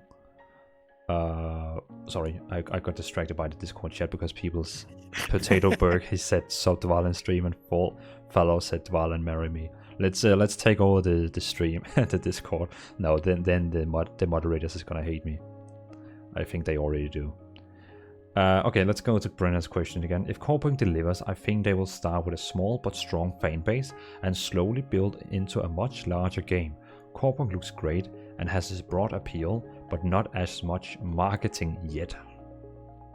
And I know you have a comment for that one, Boast. Started on the marketing. Look, there's nothing to market right now. There's no game to market. There's nothing playable. This team, because of their budget and because of the size of the team, they're going to have a limited marketing budget. I'm not saying it's a small amount. I'm not saying that at all, that it's a small amount. I'm saying it's going to be limited and it's going to be budgeted in a certain way, which means it's most likely not going to be spent to grab people and to put them in a Discord. That's it. The money well spent will be to do marketing when there is something playable, when the beta is open and people can play it. This would be the time to get people in. That said, do I think they could do a better job with their communication? Yes, I think everyone could always do a better job with their communication, and I think they're no different. I think they really need to figure out how they want to communicate to us, because so far it's been a little bit of both ways. It's been some pretty good bits of content with the lore and the concept art and things like this, and then it's been silence for long periods of times. And I think you have to choose what you want to do and go from there. Marketing, sure. They're not spending lots of money, and please don't bring up Ashes of Creation. I've had this conversation so many times.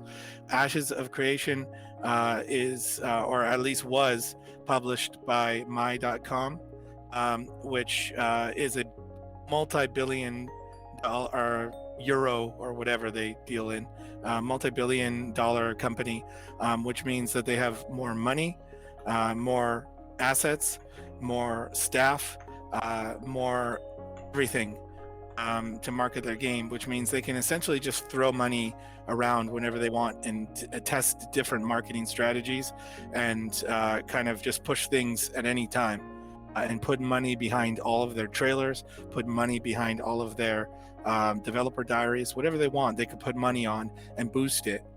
And this is what people see, and they think, man, they're really doing a great job marketing, and Corepunk's not doing anything. It's completely not fair to compare these.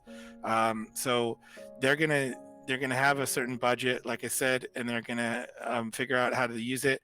And I'm really having faith in them that they're going to have a strategy for this, and promote it at the right times, and spend the money well and get people in here. Because I'm with you guys. Like, we need to have a big player base to keep this game sustainable. So for sure, there needs to be marketing, but I think we need to kind of manage our expectations of when that will be and how much of it there will be. Yep. Amen. Yeah. Why marketing a game that you can't even play? Yeah, I mean, it's fine if your goal is to grow your Discord server, or if your goal is to get more followers on Facebook, or if your goal is to get more subscribers on YouTube, and you target specifically to do those things and you put money behind that. But that absolutely can't be their goal. Their goal is to get people to play the game. They could get all the people they want in Discord. There's about 6,000 people now in the Discord, but how many of them are actually active? Right? So it's about having active people that you can push directly into the game and get them hooked and get them coming back, in my opinion. And we should have ordered them some food. Yeah, we should definitely call a local pizzeria in Kiev and order pizza up to them. Man, you've got their address, Devalin, I think, right? Yeah, I got it. Yeah, because I sent them 5 cups with my logo on. That's right. I'm sending pizza. Okay. So let's go. Okay, we're almost at the bottom of the chat now.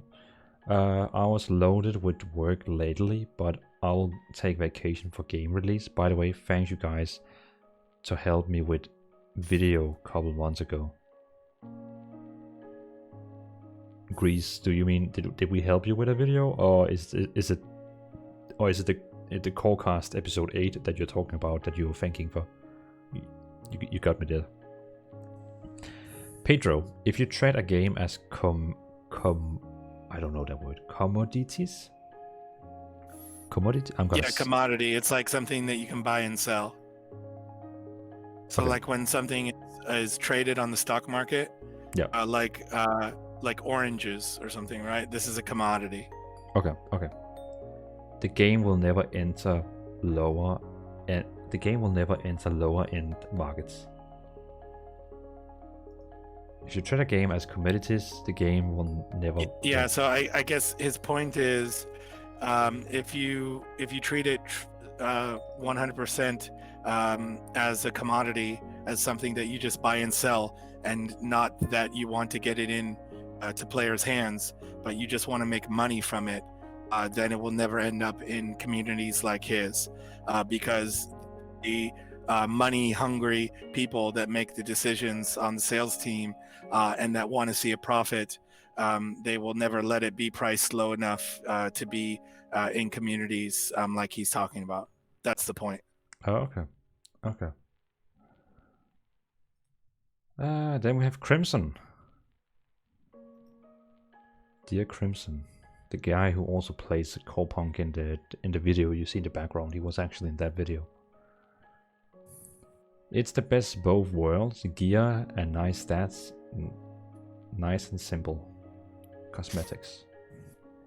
Sensei is asking a hardcore question. Do you really think open beta still hits Q4? If you ask me, I will say yes. If you ask Boast, open beta Q4, I think it's going to be really hard, but I think it's going to come down to whatever's in this news drop. Because if so, there's been speculation on what the delay could be now, which I think is very fair, because to that point, if this were just like the Q1 update, what could they possibly be taking so much time on? Not that it doesn't take a lot of work to put these out. I think it takes much more work than most people expect, but it kind of feels like there's maybe something more to it now, that is maybe having an issue, or is just maybe not up to their quality standards. And what could that be? Well, that could potentially be, yes, I mean, so many things. Beta sign up, not like the beta sign up we already have, but I don't know, something more than that. Beta start. It could be a site where we can, look at a character creator. I don't know. It's been too long of a day of ups and downs to function enough to come up with cool ideas on the fly. But that said, it could be many things. I guess this is really rambling to answer a very short question. But that said, if they do have something really crazy, the point of what I'm trying to say is, if they have something crazy that they're about to drop on us, that could very well change when the open beta will be available. Because if they are getting together right now a landing page that is welcoming us into the beta, and it's a download the launcher kind of thing, you're all in the closed beta, then that will kind of sway my opinion a little bit. But if it's a quarter update, just like we got on the Q1, then I don't know that we're going to hit open beta at the end of the year. There's a lot of holidays that come up, and it's not a lot of time. That's how I feel about that. Sorry for ranting for so long. It's been a hell of a day, guys. No. You're giving them something, so that's all good. But yeah, I understand you're skeptical. Yeah, I don't know. It just the dates don't add up in my mind. The dates really don't add up. I don't see them. If this was the launch of the game and they wanted to launch it over Christmas, then this would be one thing. But I don't know. I don't see them not taking holiday, and you can't have a beta when no one's in the office. Support it. I don't know. Maybe I'm just a skeptic, so that when it does happen, I'll be pleasantly surprised. I don't mind being wrong. I'm not here to be Dragum the Foreseer. It's not my role. So I do hope I'm wrong, but just doing the math for me, it just doesn't add up. No. That's cool. All cool. Grease is saying, hold on. I'm stopping using my other Discord now, because every time I click around, people are seeing it. So I'm just like staying out of. There's secret dungeon Discords. Oh, sorry, I said that on the live stream. My bad. No, it's just a guy asking for my link, who write it directly to me. Say hi in the chat. Okay, let's go to the next one.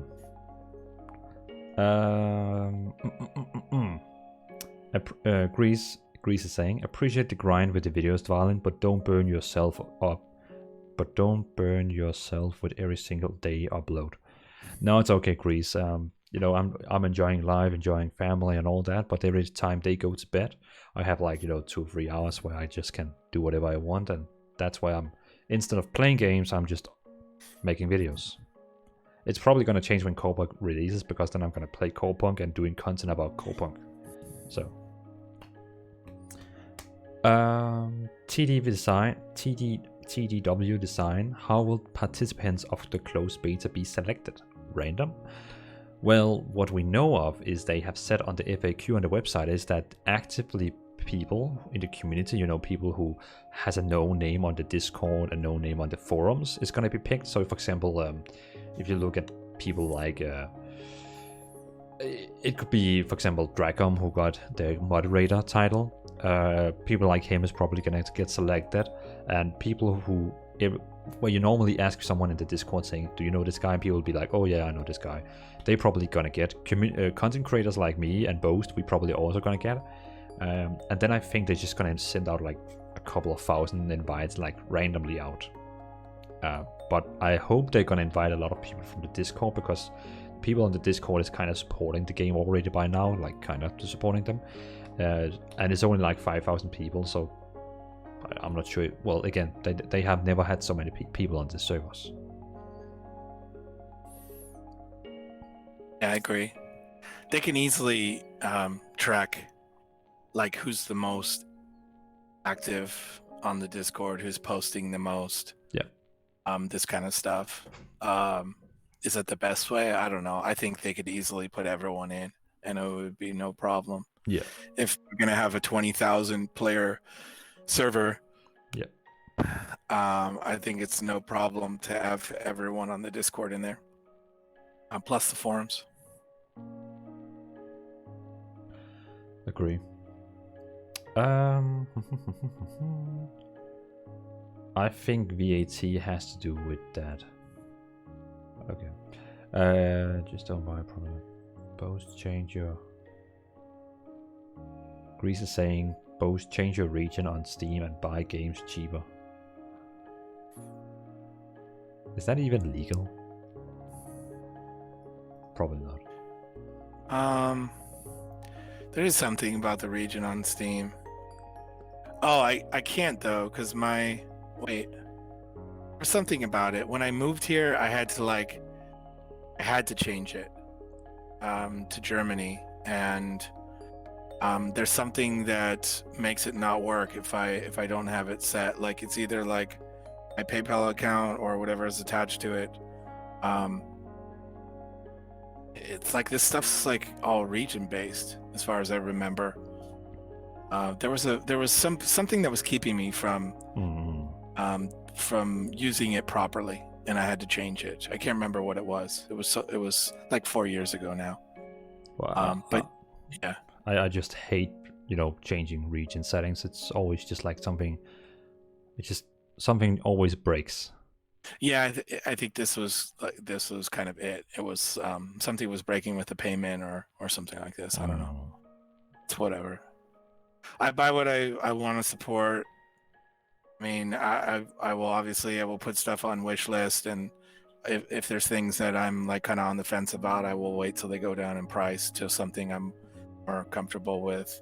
But other than that, I'm definitely down to invest in what I want to play. Right? I mean, we're gamers. Like, yeah. If you're not investing in what you want to play and supporting it with your wallet, then I mean, what are you doing?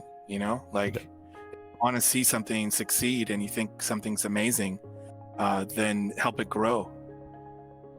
That's my opinion.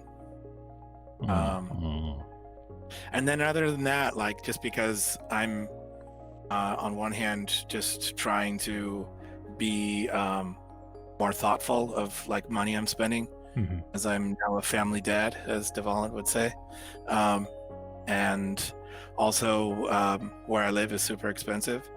I've been playing a lot of like free-to-play stuff and just exploring this world more, because free-to-play stuff is not really like what I've played in the past. So I've been playing more free-to-play stuff. Yeah, I really enjoy free-to-play stuff also. I'm really looking forward to the 28th September, in basically 28 days, when we're getting the new game called Genesis Impact. You love this game, man. Yeah, it's gonna be free to play, a big open world. It's gonna be like the Zelda game, the new Zelda game on Nintendo Switch. Right. It's gonna be exactly like that, but just with co-op, and you can play, with a friend. Will it be on console though? Because it will be on every single console originally. Except Xbox. Are you sure? Okay, so it will be on PS4. It will be on PS4 and Nintendo Switch, PC, Android, iOS. On Nintendo Switch as well. Yeah, I'll give it a try on the Switch or on the PS4. But if you play it on the PS4, you can't cross-save to other. Sony is keeping all the progress only to them. Okay, I really don't care about that. I'm not gonna no live the game. I'm gonna try it out. Yeah, just try it out. I'm gonna play it on PC when it's released. Okay, well, off topic. Yeah. Okay, so ATTQ is also in here, and he says Corepunk is launching on a bad time. Cyberpunk 2077, Medal of Honor VR, some big games that will get most of the attention. If Corepunk devs want a good success, they need to make sure big streamers stream it. When is when is Corepunk releasing though? We don't know that. No. But to this point, like back before, this would have been a completely irrelevant statement. But now it's crazy how relevant this is. That before, when we would be picking a launch date for a game, we would only be looking at direct competitors. And I think we had this conversation before, Devalin, but we would be only looking at direct competitors. So if you're a shooter, you only look at shooters. Yeah. But now you have to look at everything. You look at what Fortnite's doing. You look at what all the big games are doing, when they have updates, when they have releases. So this is a very relevant comment now, because there's too many games. The market is completely saturated, and gamers still don't want to give their money up to play games. Yeah. And they want to only spend money on specific things and not have to spend money on everything all at once. And I get this to a certain extent. So it has become very relevant that you have to look out for like every type of game. But we don't know when Corepunk is going to actually launch. So if you mean the beta specifically, I think Doesn't matter. on one hand, yeah, there will be like there will be enough hype for people that want to jump in there. That said, having streamers play the game is definitely sort of a double-edged sword, and we could talk about that all day. That could be its own podcast, really, about having big streamers play the game, because everyone says that they want to see this, but is it really good for the game? Is it really good for the game in the long run? And so I'm not going to answer that or attempt to answer that question now, because I really do think it's its own conversation, and I really think it can go both ways. And I really do think it's really a double-edged sword, and it's not always the best for the game. But Yeah. we'll see. Yeah, and I'm just gonna say, it's and it doesn't matter which streamer it is, because all the big streamers now, they play anything.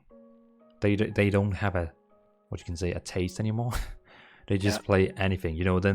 Then for example, Ninja, Tindertatman, Dr. Disrespect, all those big guys. Then the other they play Fall Guys. Then they play Call of Duty. Then they want to play Ashes of Creation. They just play whatever is hot on the market. Yeah, there's gonna be no loyalty there. Could someone potentially be a major asset to the game? Absolutely. But is that the risk you want to take?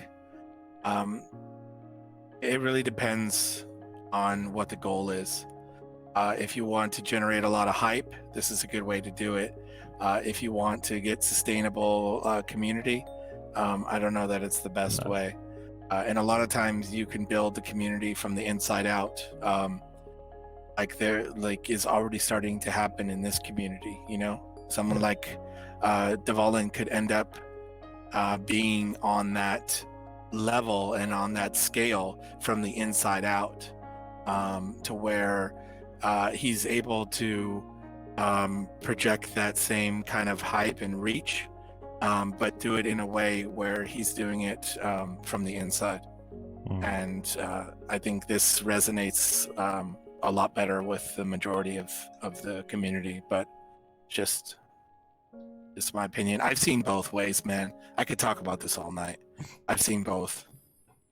That's cool. You can skin this conversation. I've seen it. Okay.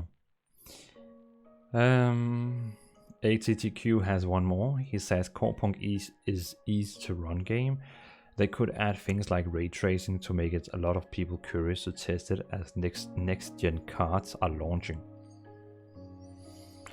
I'm not the big ray tracing guy. I don't know much about it. I just know what it does, so I can't comment on that one.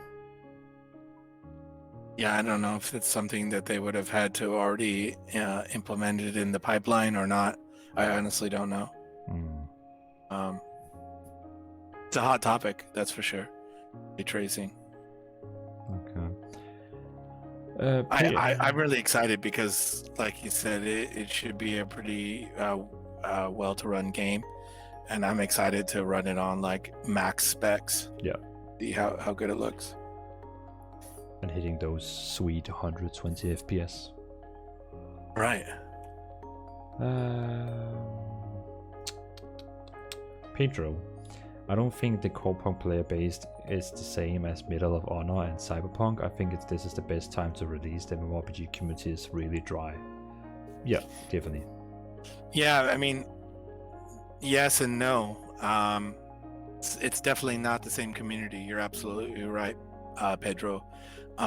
But just like Devalan said that streamers are playing every game now, gamers are also being much more open to playing games outside the genres that they usually check out.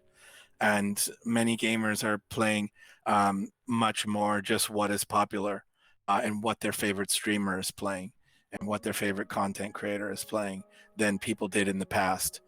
So even though you're absolutely right, it's not the same kind of fan, you still really have to be aware of what's going on around you because people only have so much money to spend. You want them to spend it on your game, not on the other game. So yeah, it's different. It's a different market. Different market.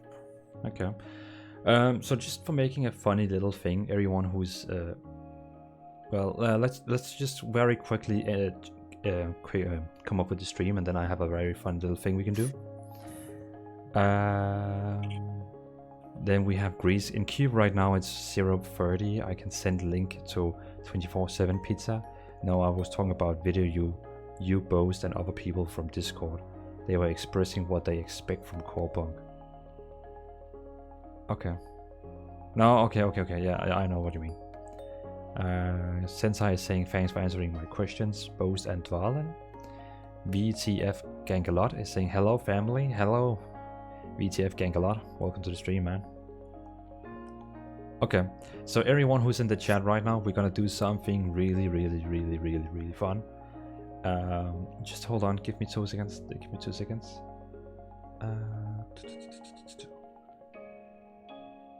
I'm gonna do something really fun. There. Custom.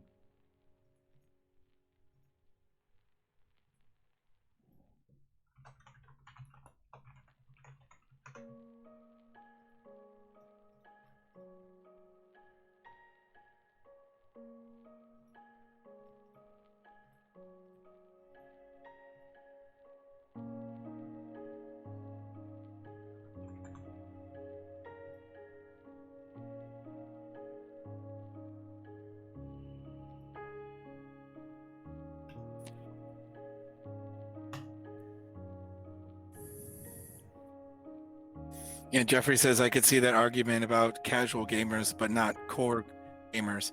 You're absolutely right, Jeffrey. But the majority of gamers in the world are casual gamers. The majority of the gamers in the world are playing casual games for the most part. I think the hardcore crowd, although they may at times be the vocal the vocal group, they're still the vocal minority, and there's a lot more people that I think are playing, even if they're playing what appears to be a competitive game, like Fortnite is a competitive game. This is a pretty casual game in comparison to other games, so you're absolutely right in a sense, but the majority of the people out there are going to really think about what they're buying and are going to look at opportunities for new and different games to play that are outside of what they're normally playing. Okay, so as some might have seen in the chat, I am giving away one copy of Corepunk. So everyone who want to get a free Corepunk game and you don't want to spend $30 on or $40, I mean, no matter what the game is going to cost, if it's going to be 30, 20, 40, $50, I'm going to pay it for you. So go to the chat, write exclamation mark raffle, and I will pick out a winner, maybe multiple winners, who knows. and then I will pay the game for you. Yeah, I can't buy the game for you right now. This is not sponsored by Artificial Core. They told me that I had to say this if I do this. It's not sponsored by Artificial Core. It's purely from my pocket.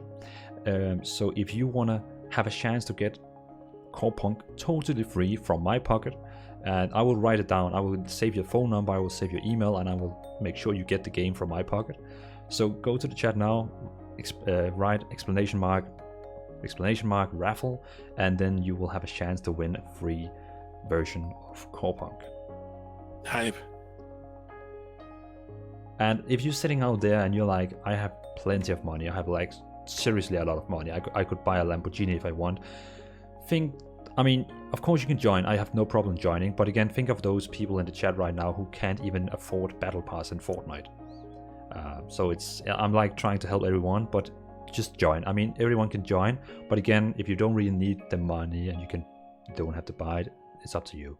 Of course, you can give it to another one if you want. Okay, the list is already, whoosh, we have 23 people who have said raffle.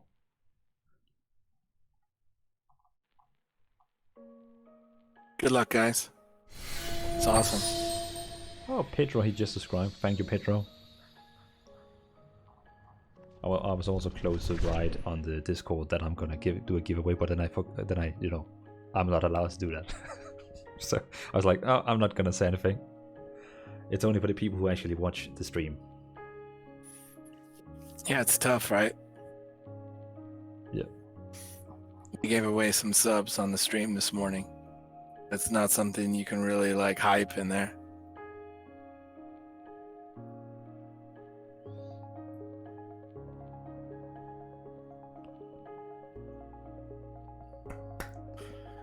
Okay, I think let's give them 2 minutes more. Ooh, people are subscribing now. Serena Anderson, thanks for subscribing, man.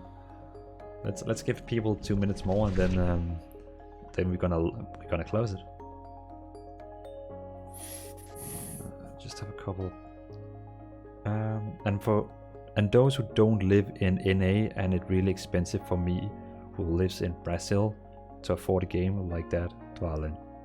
Yeah, exactly. The people who is purely fighting to actually get Corepunk is, of course, it would be nice to win it, but yeah, let's see who wins.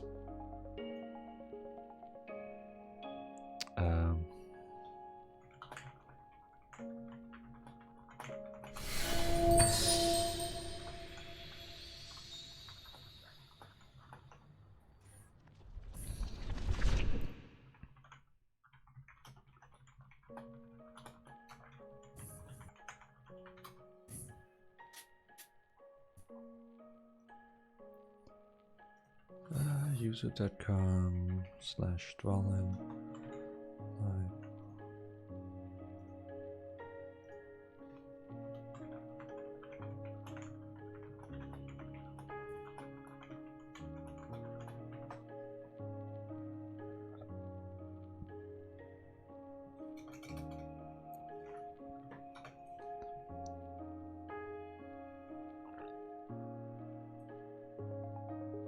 Okay.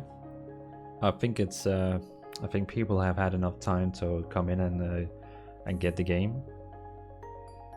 And also people are saying that we're getting the news in 2 minutes, so I think it's fine. We're getting out the key now, of the giveaway now. And then we're ready for game. Shaia Costa, I can of course still buy the game for you. I probably can get like CD keys or something like that. Yeah, you are on the list. You got a ticket, so don't worry. You are in the chance of winning. Let's just quickly see the chat. You need dates, Seek. I'm fine, bro. How are you? Hey, bot. Really thirsty for at least some news about this video. About this game. Could you tell any Corepunk official keep silent? Sorry, mate. I have nothing. We have to wait those 2 minutes, 1 minute, and then we probably maybe get something officially. Other than the initial boost of revenue for a new game from new company, I don't see marketing the game to casual as the main target. That never works out. Well, again, marketing is still a strong topic because the game hasn't been written. You can't even play the game. So when they actually make the game open and you can pay to get in, then I see a reason for begin to do marketing. But right now, no. As also Boast he claimed. Okay, I think it's time to close that giveaway. Let's see how it goes. So everyone, are you ready? Close entries. Boom, boom, boom, boom. Picking a winner.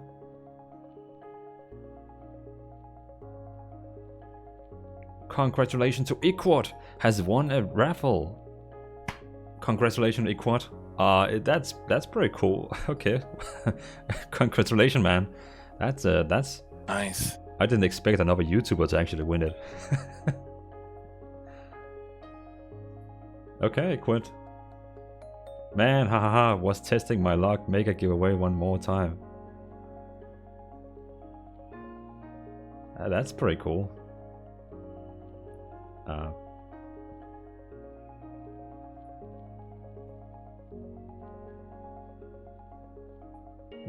We can do one more. I have money enough for that. Corepunk, Discord. 1 free Corepunk. Oh, Corepunk. Raffle. 1 free Corepunk game give away.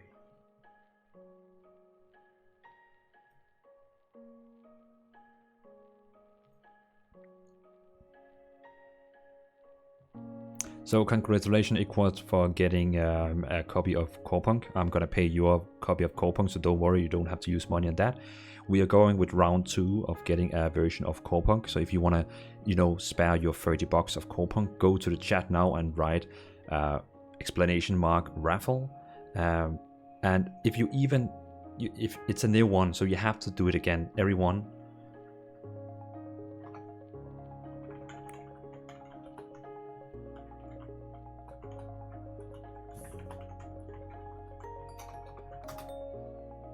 So yeah, everyone who's watching right now, Equad, Valen, I don't need copy of the game from you. Was just testing my luck. Okay, fine, Equad, fine. Then we're gonna do 2 winners this time. If Equad he doesn't want his version, I guess thanks for that, Equad. Then we're gonna do 2 giveaways in this time. So 2 people is gonna be picked now.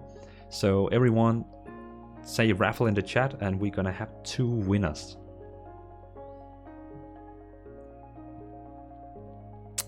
This is exciting times.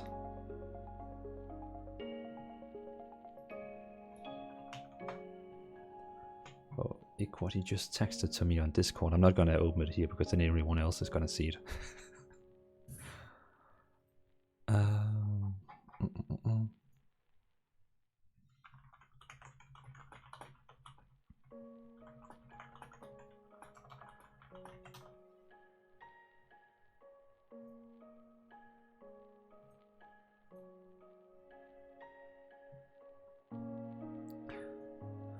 Okay, let's see how many people we have in the entry right now. We have 30 people have entered for winning the game.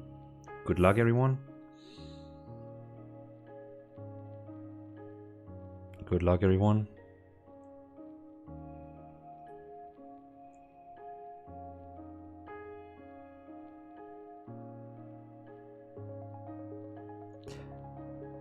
Dwarf Ninja, no, this game is not going to be free to play, but at least when you buy it, you have it unlimited. So when you first buy the game for $30, probably $30, we don't know the game price yet, you can play it as much as you want. Boast, I know the time is late. If you ever need to leave, you just, you don't have to like stay because of me. But if you're still fine with staying, feel free to stay.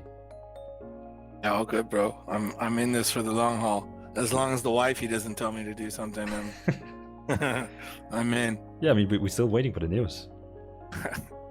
Yes, this is the most patiently I've and like hyped and just roller coaster of a wait that I've ever waited for anything in my life. I don't think I've ever waited for anything like this before. I mean, if this was World of Warcraft, I would probably just went to bed and then read the news next day. Absolutely. Yeah, if this was anything else. Gotta be here for it.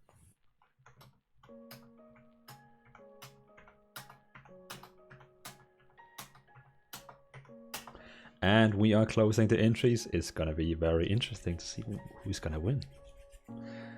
Okay, the first winner is... Can you give me a drum wheel?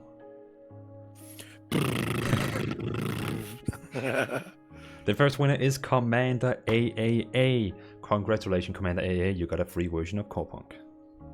Attaboy. And you actually, Commander AAA, you have been on every single of my live streams. You are pretty much on all my comments on videos and so on. So thanks for the support, man. And no, everyone, there's no bonuses because he's been following anything. It's pure luck that a guy who actually really follows me on the social media is winning. So congratulations, Commander AA. If you could like ping me on Discord and give me your email, phone number, just let me know. I just need contacts on you so I can actually give you the game when I have a key. That's right. Okay, let's pick another winner. I'm just gonna make a note on my desktop because I need to I need to know who I actually gave the game to. Corepunk giveaway.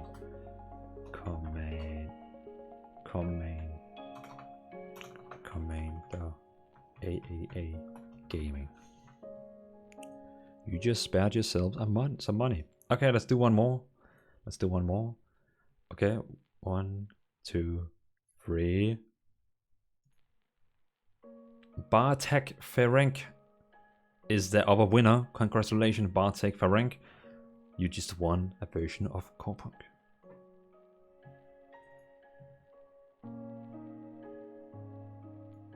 Congratulations.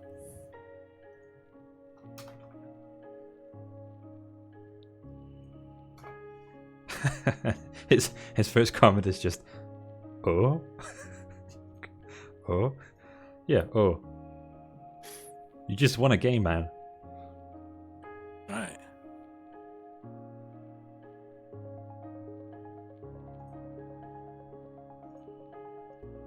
I think that was a fun giveaway.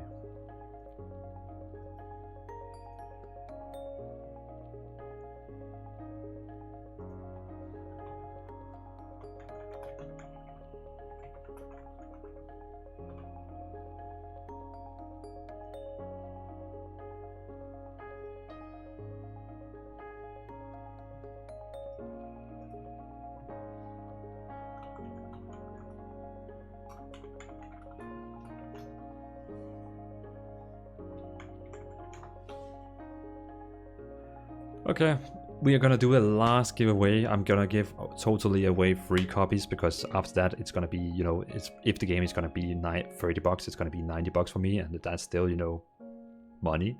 So let's do just one more because I really like the number 3. 3 is a magic number. you got that one right? Oh yeah, typical comedy. So yeah, everyone, write in the chat raffle. Come on, give us the raffles, and yeah, let's get the third winner. We need one more. Boast, are you actually joining this giveaway, or are you not writing in the chat? No. Let these guys go for it. Well, I mean, you and me, we're probably gonna buy. I mean, you're also gonna buy the biggest package, right? That's right. Yeah. So no matter what, we're gonna buy the biggest one.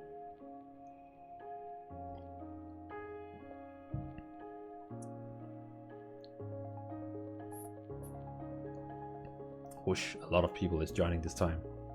I think someone has rumored on the Discord that I'm giving away.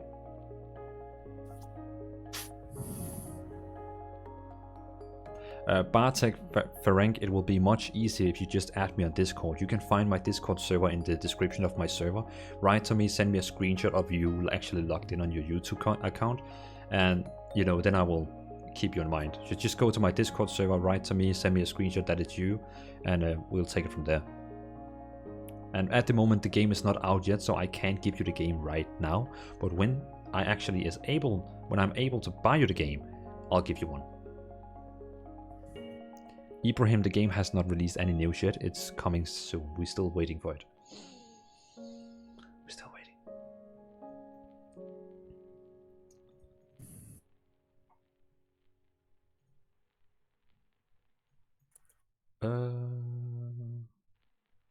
when you write in the chat raffle, you're automatically getting a ticket, and then when I close my giveaway, it's like when you go to a what's called lotto.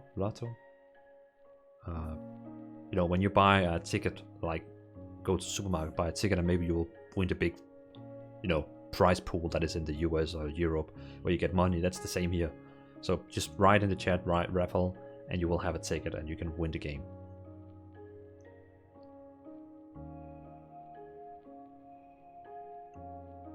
Sean Bean, no, I'm not giving away the beta, I'm giving away the final game when we can actually buy it. So, yeah.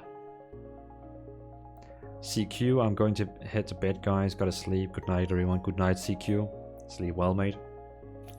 Good luck on the raffle. Yeah, good luck, everyone.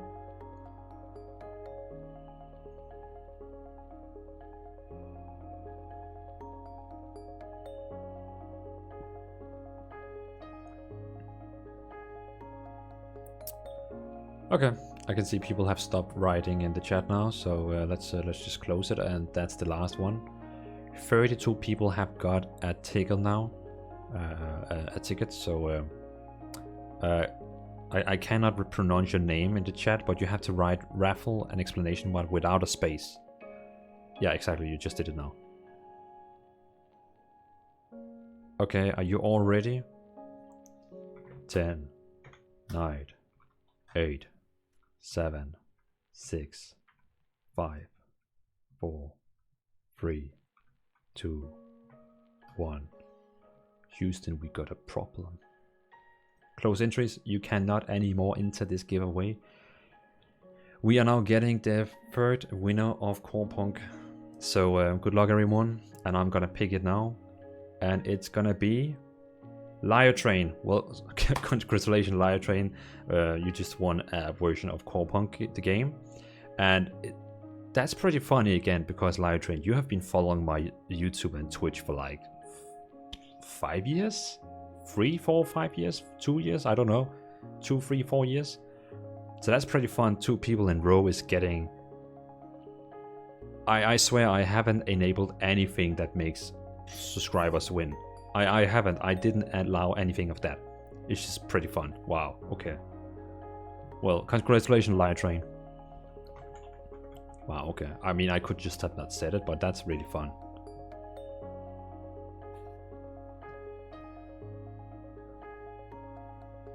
And for the people who didn't win anything, I mean, who knows? Maybe next stream let's do it again. I mean, it was fun. I mean, it's fun when I do it, but of course, when I gotta pay, you gotta pay. Show me that money. Tom Hanks.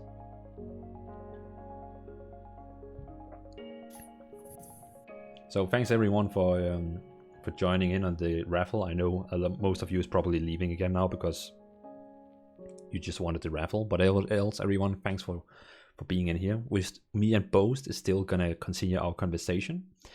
And yeah. And while you all are here and, watching my face right now, I'm just going to leave down a link.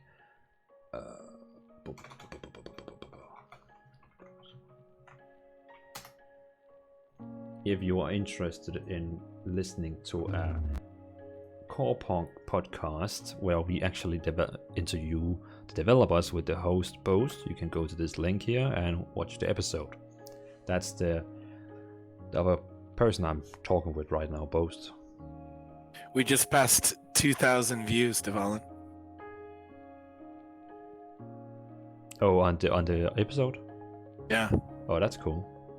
It's crazy, right? 2,000 listens for an hour and 40 minutes of us having cozy time with the devs. Crazy. Really cool. Support for the podcast has been amazing. Sefo is saying in the chat, don't you like the number 4? Yeah, that's right. No, we're gonna start with free giveaway, or else I'm gonna ruin my own money. You're gonna have to get the small Corepunk package. Yeah, I mean, I'll buy them the small package, and they I'm 100% sure the game is gonna allow them to upgrade. So they can probably upgrade to a bigger version, but without they had to pay for the basic. Yeah. Yeah, not every game does that, so it would be interesting to see if they do. I'll be right back. I'm gonna get some water and check in on everyone. That's cool. A bit. Yeah, Ice King, nice for staying on the stream, man.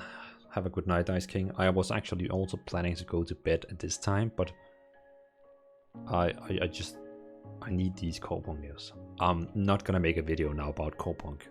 The video is gonna be made tomorrow or next day again. I'm not able to make a video now. It's like in Denmark right now. It's like 2 at night. Sorry, no, 2 at night. It's 0 at it's 12. It's mid of the night. It's very late here. So I'm not gonna make videos.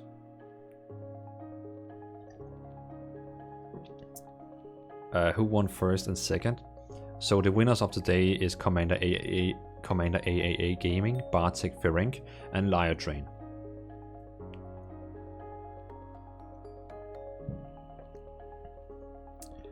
Thank you, Lion Train. I'll keep the list here, and then I just want your Discord name so I can give you the game later on.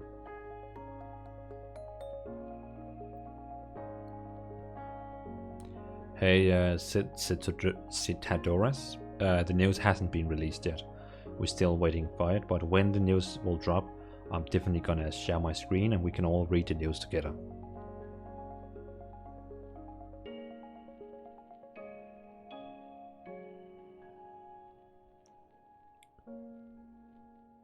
Dwalen, is that you playing? No. It's not me playing. It's just a video in the background.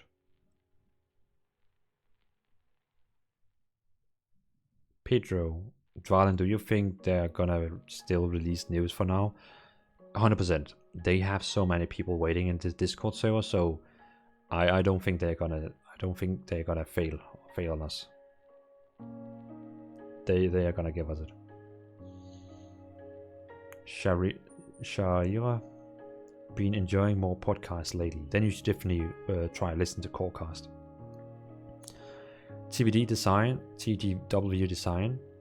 Okay guys, I'll go to bed as well. Stay strong. Good Nacht, Leute. Gute Nacht, Leute.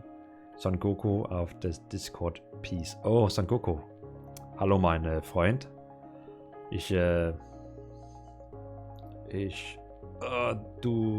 Du hast eine gute Night. Ach, damn it. My German fails me. Dwalin, are you certain? Are we getting news tonight? I think we are. I mean, the developers said we are, but I think they are really working really hard right now. I think they have no jokes or anything at the board table right now. They're working very hard right now for getting this done. I also wrote on Discord, thank you Command AA. We are not 80 anymore, we are only 20. 20? Well, what do you mean 80 20? Are you also going to bed now? Good night, dude. I'm still staying here. I need the news.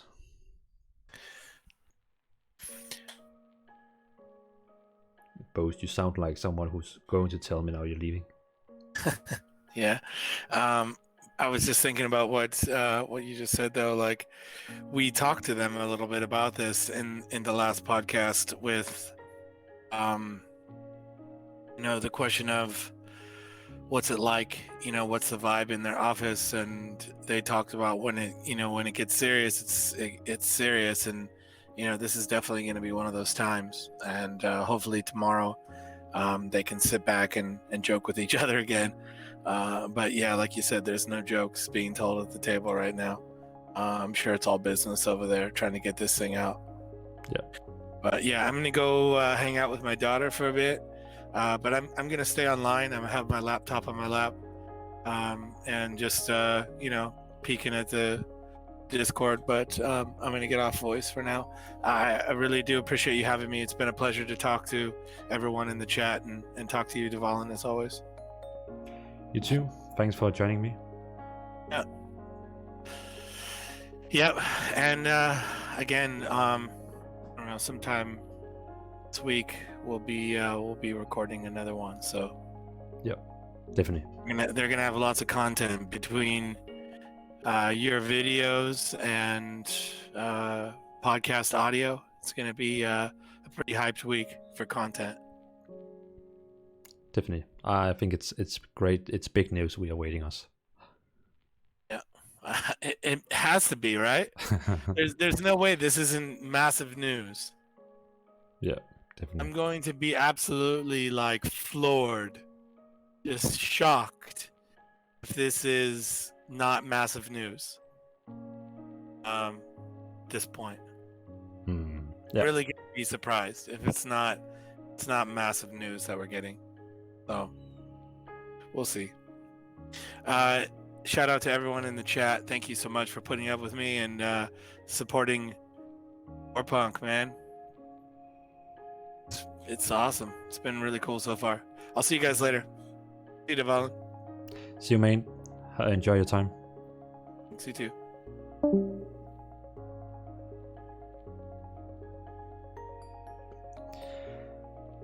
Okay. So everyone who's still here in the chat, it's I'm not leaving. But everyone who joined and going to bed now, thanks for joining. I'm still gonna sit here and wait. I'm not gonna leave now. No.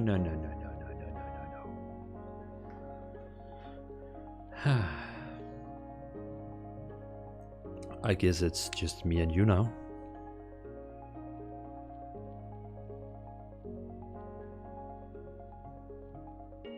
What are we supposed to do in this waiting time?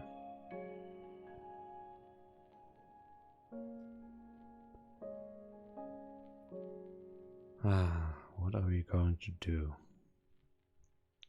Yeah, it quit almost 2 hours of stream. And I was thinking I'm never gonna turn on my stream at the same time as you know, at getting the news. And then I turned on my news here, you know, my stream at what, 9 o'clock or something like that. And I was like, you know, okay, the news is gonna come now. And now we have streamed for 2 hours and 30 minutes and still in the news. Okay, but I can show you all. So I went to one of the, you know, electronic stores today and I bought something new. I actually bought something new today. It's very rarely I buy stuff to myself. You know, it's like I never really use money. So today I bought something new. I bought this one here. It's a SteelSeries Apex 7 TKL keyboard. It's still in the package and it's locked. But it's because I want to do an unbox video. I kind of want to unbox it and, you know, test it on a video. So I'm gonna drop an unbox video in this week. I know it's weird because, you know, I wanna take it out and test it, but I also want to make the unbox video. So it's like I'm gonna unbox it. See you, Bones. Thanks for the live stream. By almost 2 hours of stream, you can join the Boom Party games in Discord. It's quite animated, fun game. Is people still talking in the Discord server?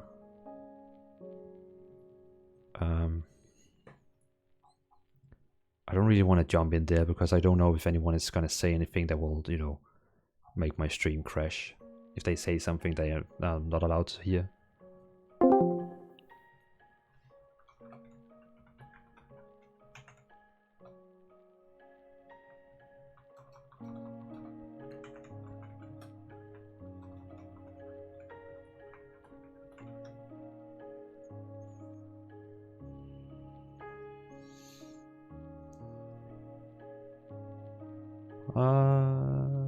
I'll be here for a bit. Thank you, Jeffrey. I appreciate you staying around. And whoa, mechanical. Yeah, it's a mechanical. It's gonna be my first mechanical keyboard ever. Play something light, maybe. We will let you know when the news drop. Yeah, I could potentially do that. Nice keyboard, man. Thank you. It's gonna be fun unboxing it. The devs truly are a dedicated bunch. It's 3:30 for them. Still working. Respect. Yes, we are playing a navigator game all together. It's not really not safe word, like people are quite mature. But since they are playing a word game, sometimes a few words come out.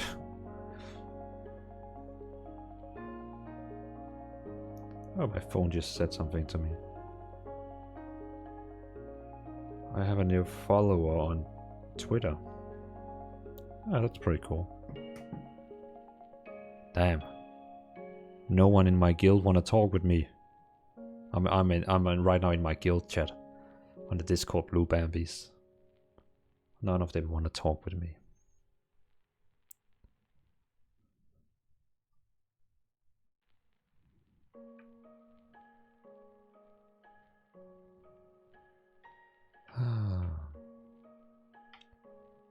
When will any new drops? We don't know. How do they know they're still at it? How do we know they're still at it? Well, Irene said they're working on it and they're gonna release it soon.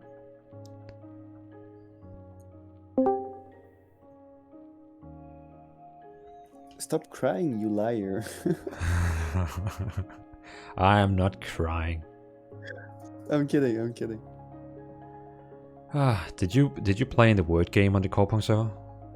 I introduced the game to them, yeah. Oh. It's French game. So you just left them now? Yeah, they're doing fine by themselves. I was done.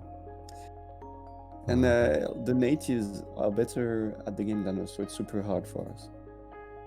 Yeah, okay. Because I put a English dictionary, you know? Yeah.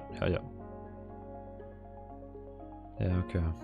So what is it? What did you say you're from French? Yeah, I'm French. Yeah, so the time is like also 1:30 right now. Exactly.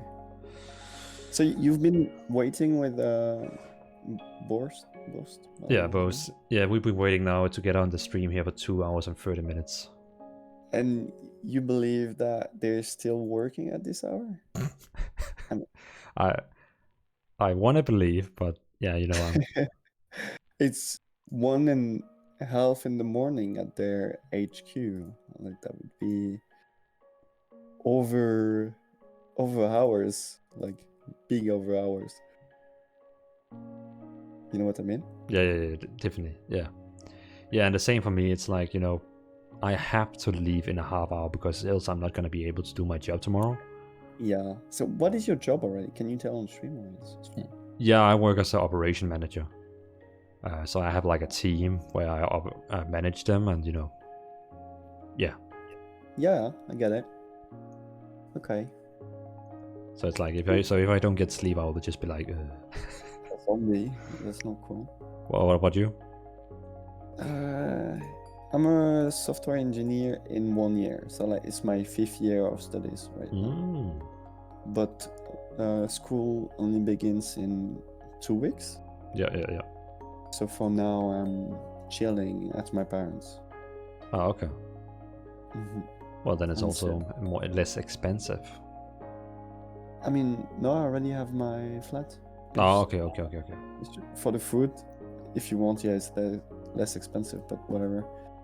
It's just that the food is better and it's comfy and whatever, you know. Yeah, definitely. Okay, well, hold on. I'm just gonna catch up on chat. Yeah.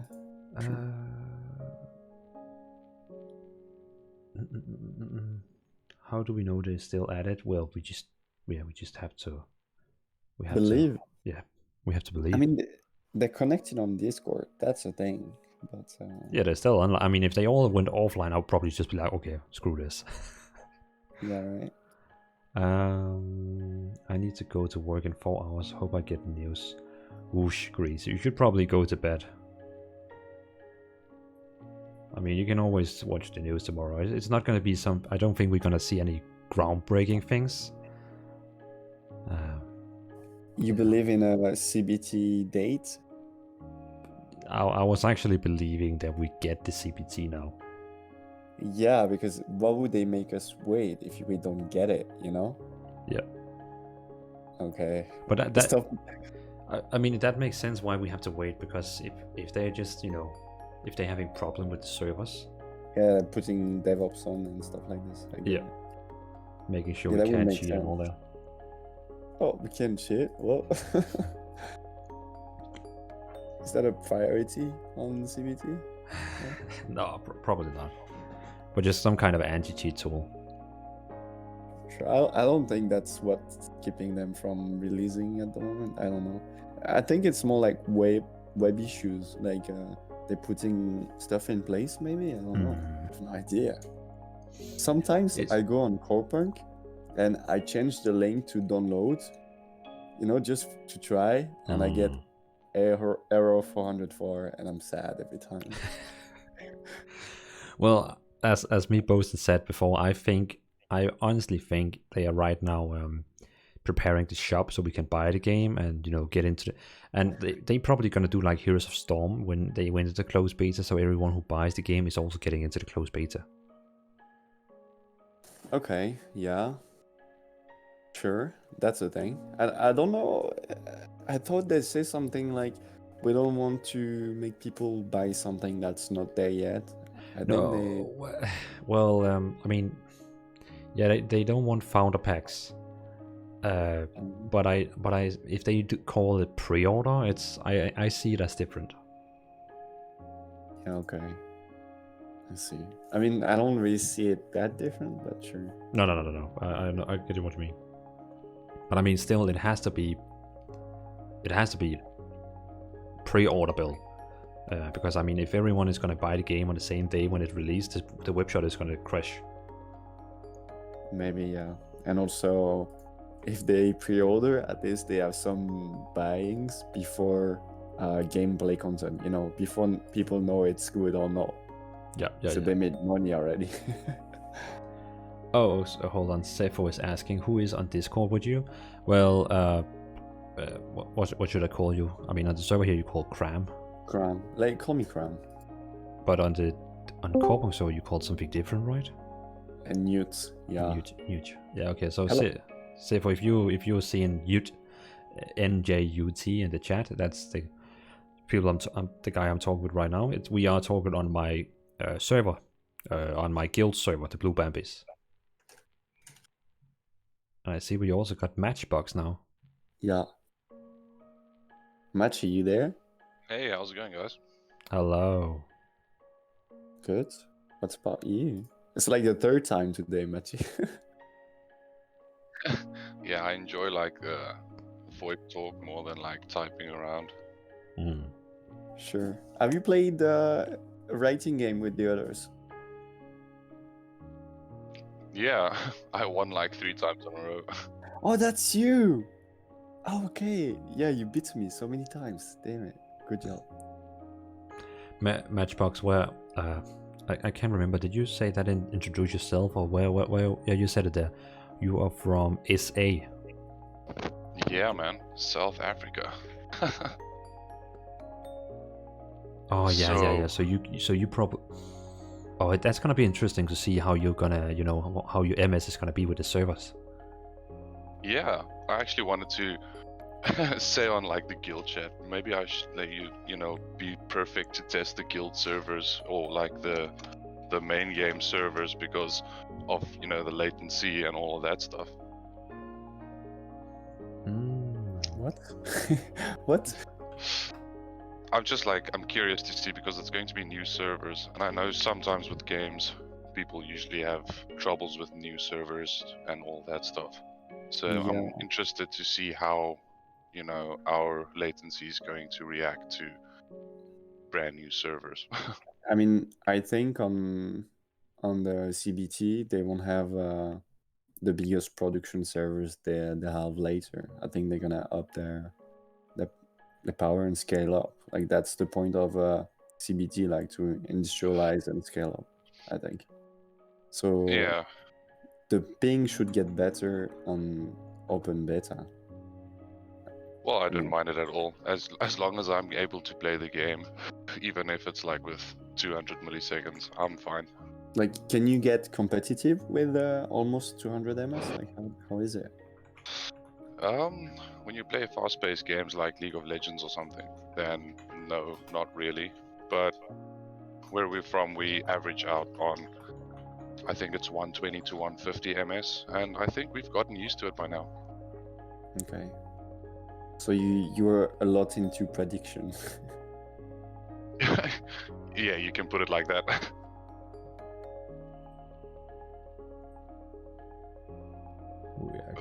We just got a funny. We just got a new. I just accepted a new member of our guild, and he's also from SA. Oh, seriously? Probably his friend. There are two of them here. Well, yeah, Esgaroth is, I know, Never mind. also from Cape Town, or South Africa. So it depends. I'll check now. Maybe I know the guy, maybe not. He's called Dean. Dean. Jim, I Jim. think. No, I'll on the server he's called Dim Soso. Okay, no. Don't know him. I mean, SA is quite big.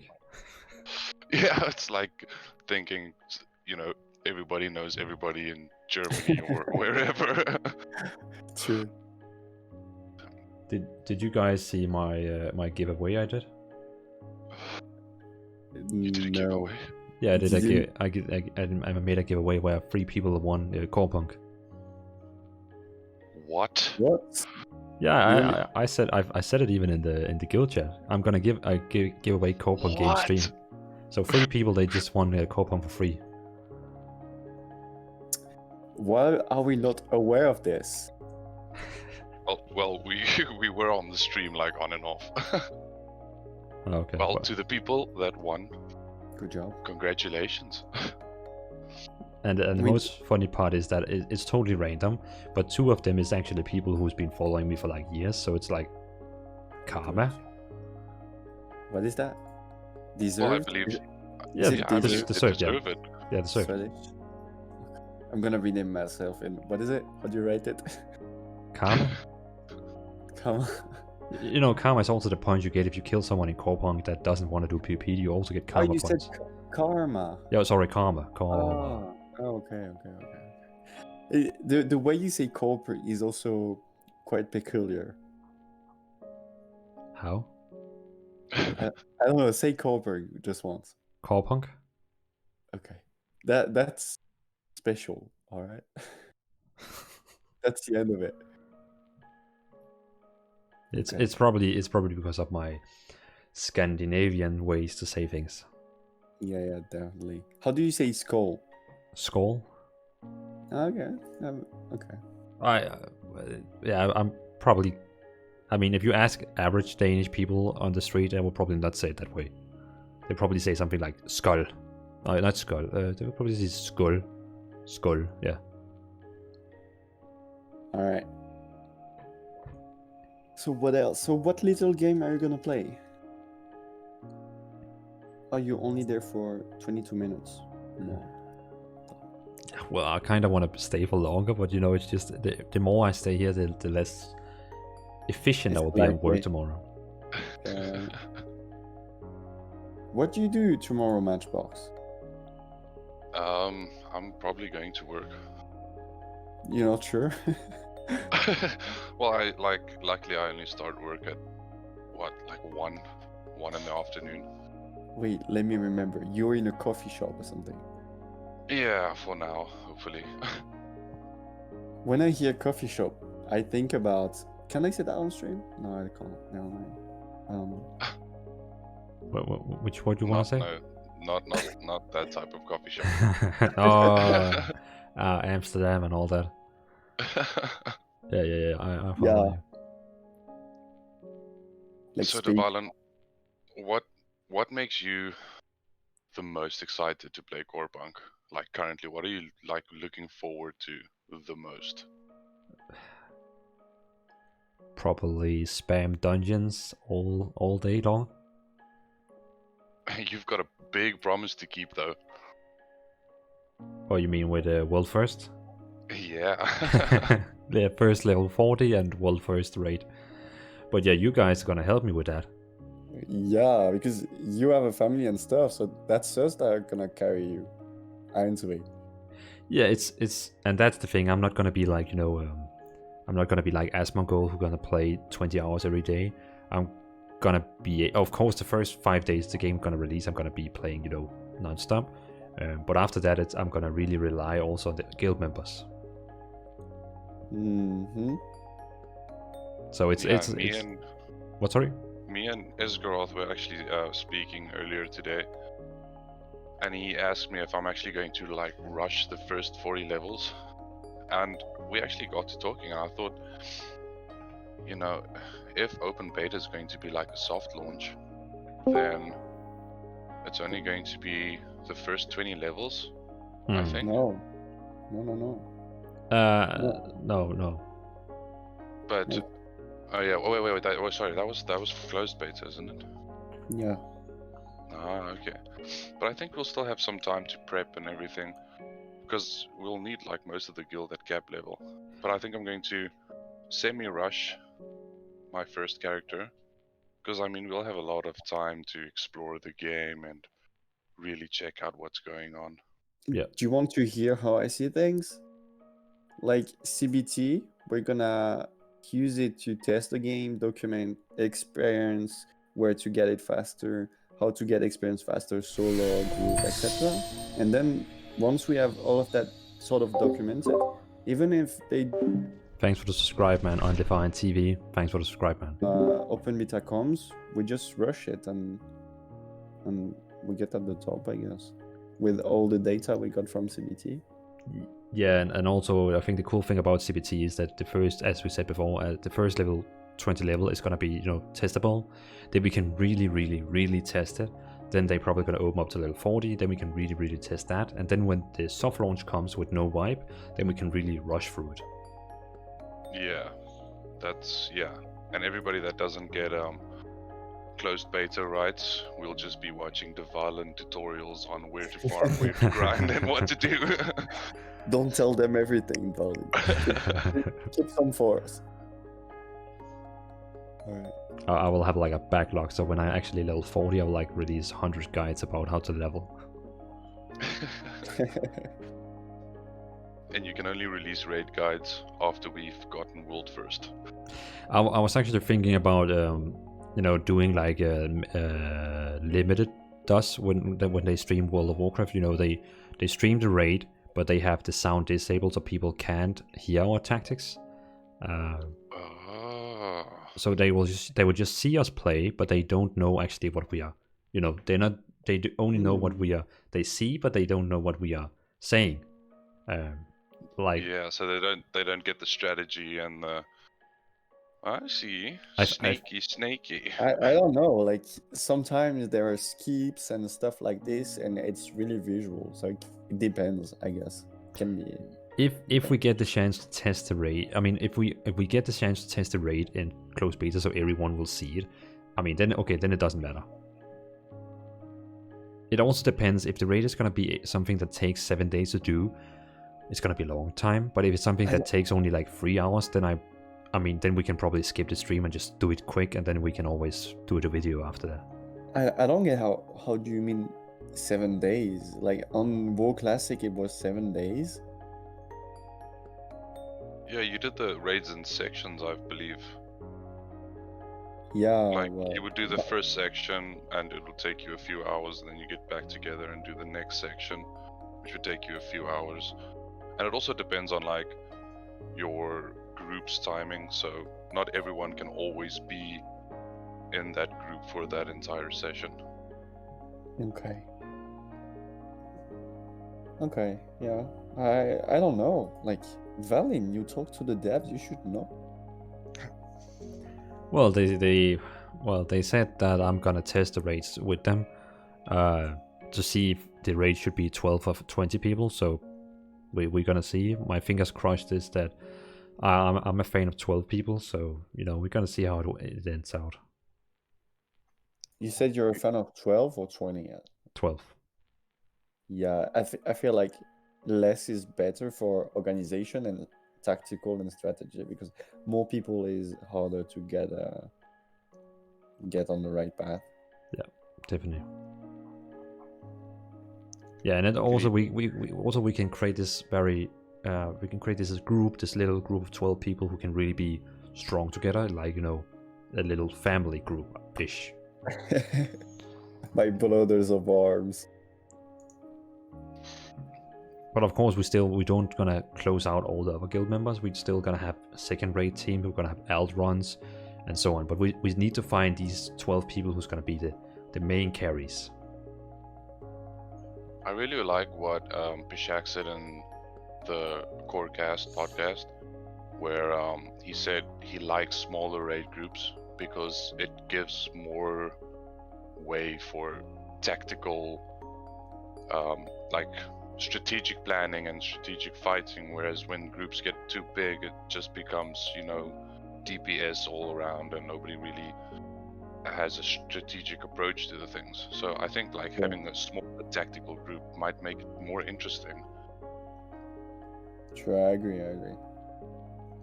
I also think smaller raid groups, it's more practical, because I mean there was a big problem with WoW back in the days that you couldn't get 40 people to raid. Yeah. So Yeah. I think even 20 people is quite a far stretch, especially with the game that's new and everything. Yeah. So 10 people, just it's more practical as well. Definitely. True. Confident. Faster. Will there be like a search group? Like I'm pretty sure there's gonna be tools to search for groups and dungeon and whatever, everything. I think they said they want to have looking for group systems, but not like in World of Warcraft where you can just click on one button and then you teleport and go there. They have already said they're not going to have that. But they're going to have something that supports so you can find a group, but you have to walk over there and, Yeah. What I really like about this game is first the fact that the legendary item, they said only a bunch of people can have them. Like they're really limited or hard to get. And then what I really like is, since you have to move yourself to every places, like you have to take the train or whatever, like being efficient in what you do in which place and the movements you do is going to be much more important than in other games where you can teleport from city to city every 5 seconds. Yeah. I also think it contributes to being part of the world. If you end up skipping so much aesthetic content if you can just teleport somewhere. It how can I say, it kind of does become a grind, but you lose that touch of a fantasy world. And if you travel with people, then you're gonna learn to, like, since you have nothing to do, you're probably gonna talk with them and stuff like this. Yeah.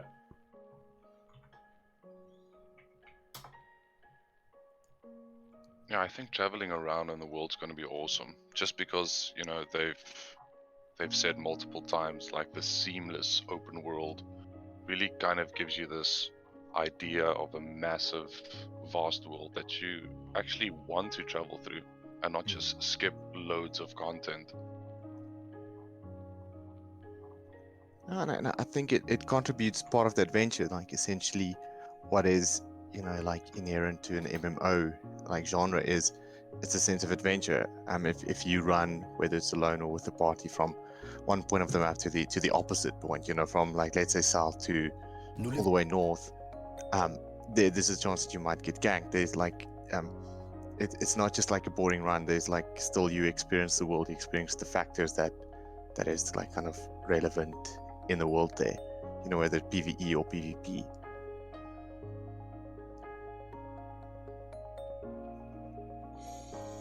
Definitely. Yeah. And combine that with Fog of War, and anybody can attack you at any moment, or any group can attack you at any moment. I think it makes for some really interesting gameplay. I feel like CBT is really needed fast for the PvP players so that they can get an idea of what the game can bring, because we don't really have any footage of PvP. We don't know how it will be. You know what I mean? Mm. Yeah. Some people are only interested in the PvP, and they will bring much more people. I just muted the Discord for 2 seconds to catch up on the chat. 20 can be hard to balance for raids and dungeons. I agree with that. Fingers crossed for Neos, Fire Commander AA, 100%. Crimson says you're still waiting patiently for MVP. I'm still waiting. Commander Grease saying, Commander, I think Dvala needs to sleep. People depending on him is at his job. I'm still kind of new on my job, so it's like it's not like 100% important. But yeah, tomorrow we have like a big meeting, so if I'm not going to sleep soon, I'm gonna sleep at that meeting. No harm in checking the info as surprise tomorrow morning. No, I mean Crimson. No matter what, it's too late now. I can't even make a video about it, so it doesn't really matter if I see it now or tomorrow. And also, people is going to bed now. 149 at keep right now. Hard to imagine they will drop news. Equad. Oh yeah, we need to test PvP as soon as possible. Agree. Much healer right now. Is I don't know. I don't know actually. I didn't go through this whole member listing. Like initially, I thought we can just like click on those icons, which don't know why. So I just like, okay, well, healer support because I usually go with that. The thing is, usually in MMOs, I go tank or healer because when you're trying to raid or make a dungeon, we're always missing one, you know? Mhm. Yeah. And here, I feel like there is as much healers than DPS, just to give you an idea. It's gonna be totally different in Corepunk because everyone who plays normally MOBA and so on, they always play, support heroes, tank heroes. If you play, you know what I mean, in League of Legends, a lot of the heroes is tanky, and those Yeah. players, they are gonna tank also in this game. Yeah, but like for instance, in MOBAs, I play only hard DPS, mages or AD carries or whatever, or bruiser. And here, I just want to play healer, not tank or DPS. I think we're gonna have to figure out like what we like. Like once you get the feel of the game, so like you can always, let's say you play DPS and it doesn't matter like what Yeah, game you true. play. But like Corepunk might be completely different, so for me, like I'm open for anything, but usually, playing hero support is my go-to. True. Maybe it's presumptuous to pick a role right now, as we don't know the game yet. Yeah.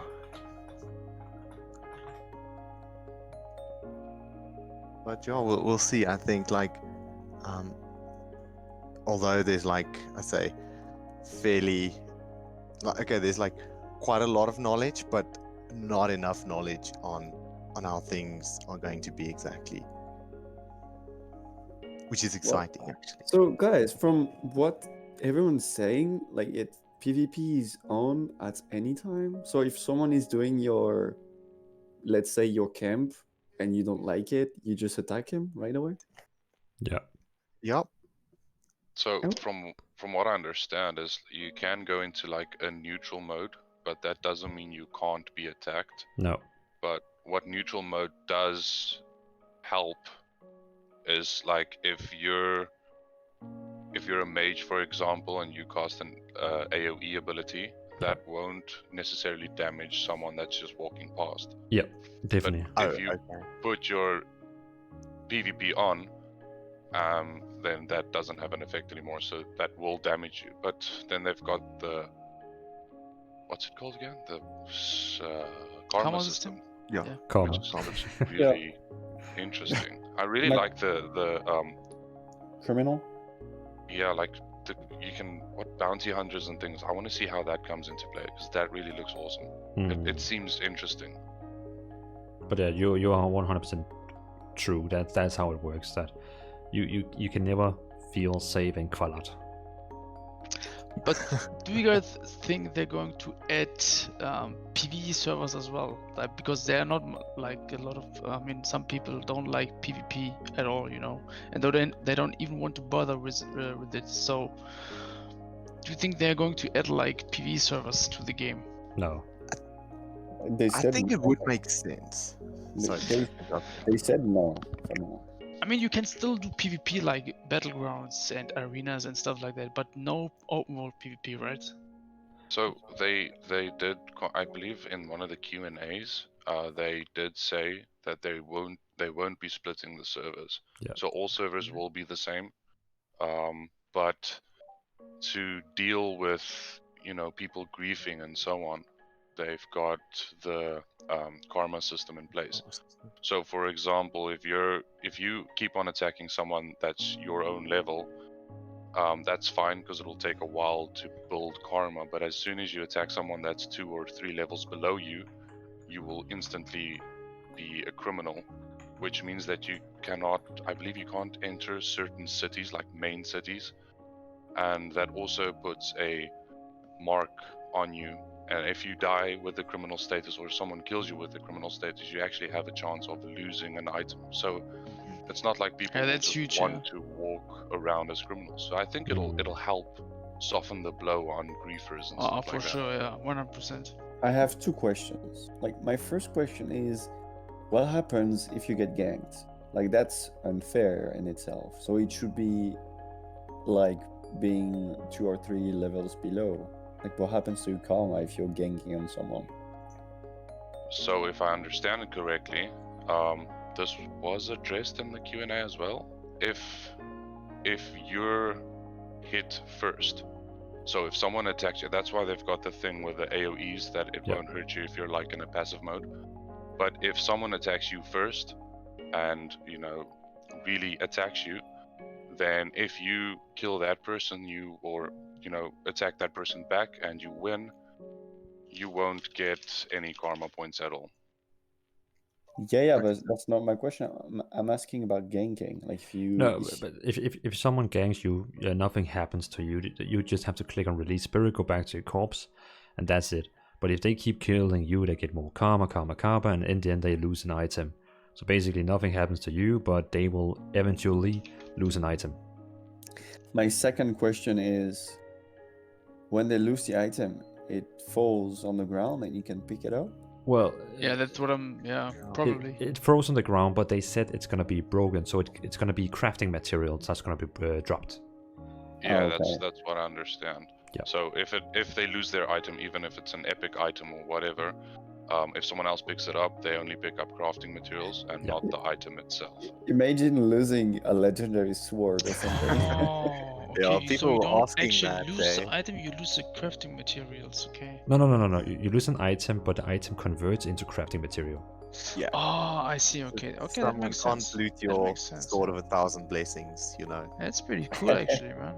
Yeah. I guess that's why they call it karma. Oh, that makes so much sense now, man. So, let's say if you kill a class that you cannot... No, never mind. You can. I think you can always equip the same. Like, it doesn't matter if you equip an item like from a warrior or something, right? There's no like plates and leather and Yeah, there's armor, right? only artifact items. Yeah, okay, true. CAs, you're French? No, I'm German. Okay, never mind then.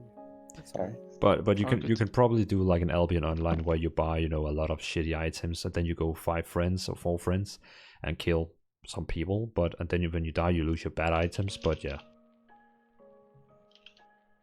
Yeah, but then what's the point? Because you don't get anything from killing people. No, exactly. It's you get nothing for killing people. Actually, you do. They said there's like a PvP system where you gain honor or something. Yeah, you probably get honor points, but I think you also get that honor points in a battleground. In arena. Yeah, definitely. But I think that's also only if you attack people that are specifically your level. So if you grief attack someone 2 or 3 levels below you, there's no gain, no personal gain at all. Oh yeah, Yes. and also if you kill someone who's 3 level below you, you get instantly criminal. There's something rather interesting in the game is that PvE and PvP stuff are the same. So I'm wondering, like, if someone only plays PvP in arena and he's like at the top, can he make stuff that is as good as what you'd get out of the best red in the game? Like let's say legendary. Yeah. Pishak said PvE and PvP and crafting is going to be able to get the best gear in the game. Okay. So it doesn't matter. I don't know if it's a good choice to get the best gear in for crafting, honestly. No, but keep in mind, they said for crafting, for example, you're not going to be able to craft just the best gear. When you go into a raid that is really hard, you have a chance to get a recipe that is going to be able to make the item, but before you can make that item, it's going to be hard to make the item. Oh, okay, okay. So it's gonna be you need to really, craft really it. rare. Okay. So for example, Yeah, so- if we have like But does it mean you are the only person who can rear the equip then, or can you actually trade the items afterwards, or craft them and sell it?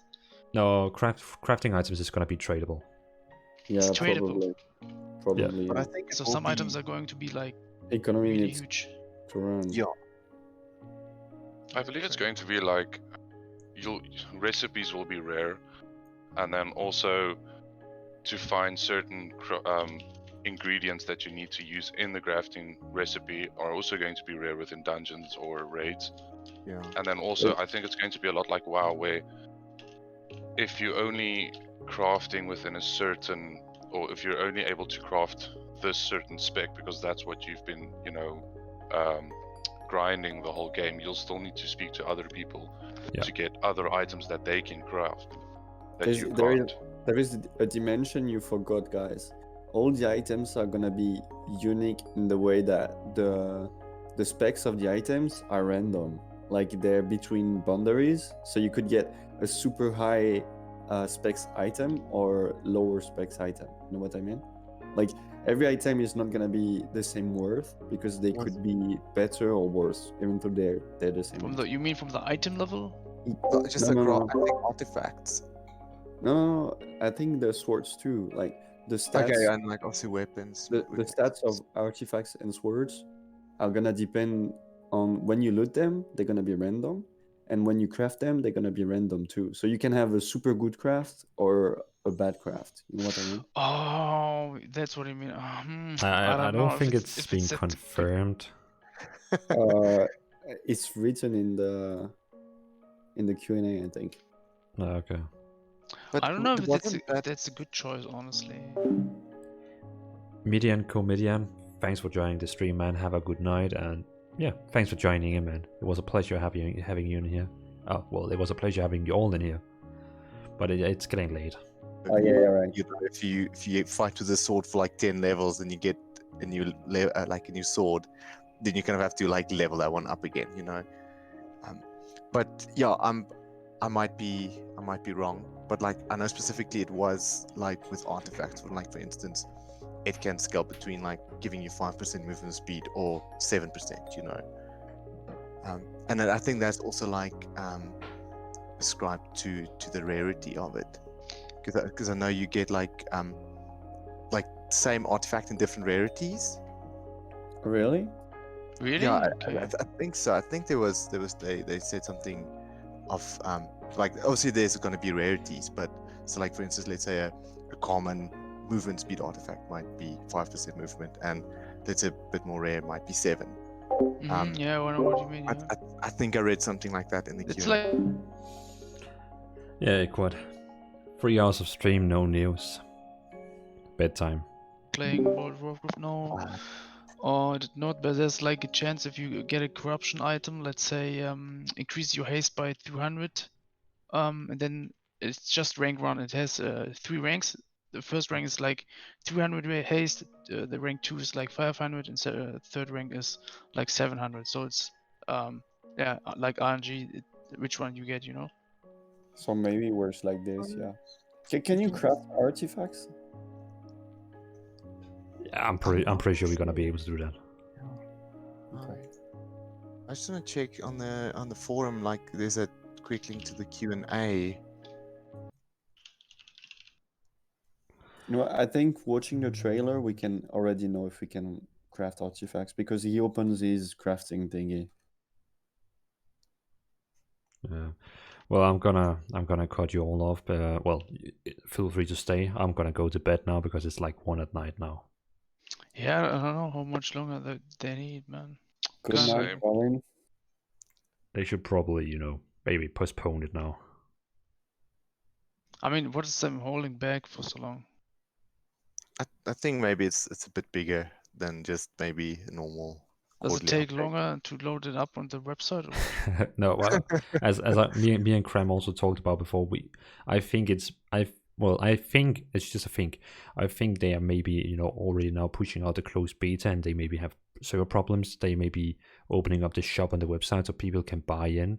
Maybe I have way too big Oh. expectation, but it could Maybe, be that. yeah, maybe you're right. Maybe. I don't like. Maybe. We haven't got much in the last 9 months, or 10 months. Like the only thing that we got like was 50 minutes gameplay, quarterly 1 update, and yeah, that's pretty much about it, honestly. I think it could also be like Davala, now that you've mentioned that, maybe they're trying to roll out the launcher because Yeah. they said they're going to use their own launcher. So maybe it's not completely the the closed beta or open beta, but just a way for us to start pre-patching. That would actually be quite cool. Yeah, preloading the game, and they maybe have some internal problems now, and of course that's shit happens.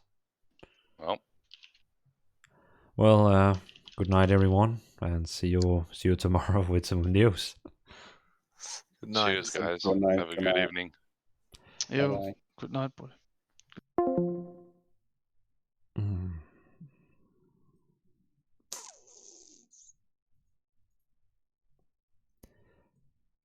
Okay, well, we still have 37 people watching the stream. I really appreciate you all for joining. I can see 650 people have been stopping by the stream, and that's really huge. It's my biggest stream ever. It's like, I thank you everyone for joining in. It was really, really, really, really, really, really cool of you to jump in. So thank you everyone for that. And I'm going to bed now. It's getting too late now, and it is basically just news, and I'm not gonna ruin my day next. I have to go work tomorrow. So that's how it is. So thanks for watching, everyone. It was 3 hours and 12-minute live stream of basically just talking. Well, I had fun.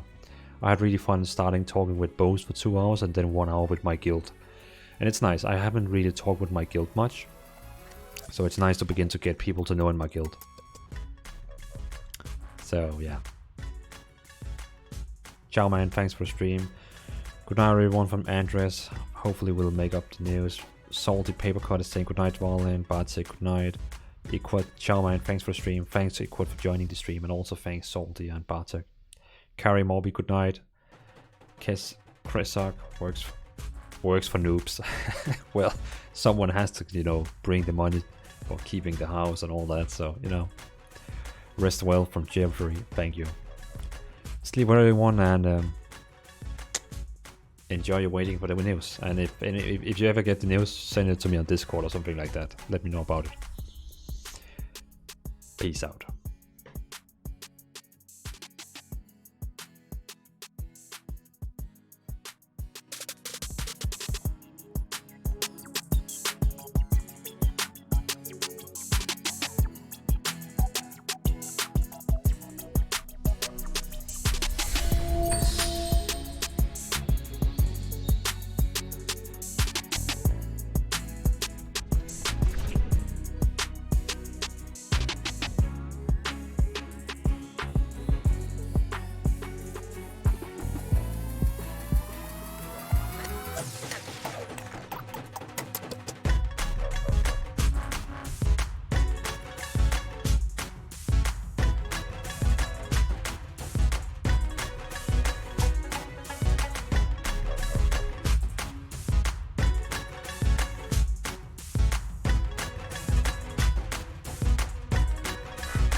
Did anyone say a new video? Did anyone just say a new video? You all thought I was leaving? No, no, no, no, no, no, no. No, no.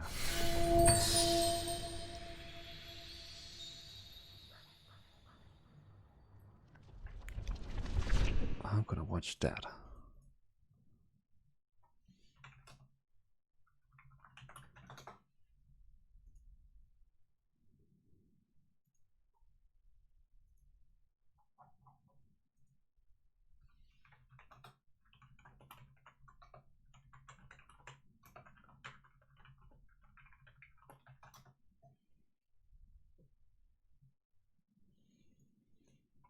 Okay, let's watch this. Let's watch this. The Return of the King. Oh my god, that was funny as hell. I mean, I just did a dance. I basically just danced with one of the Corepunk characters, and then it came out.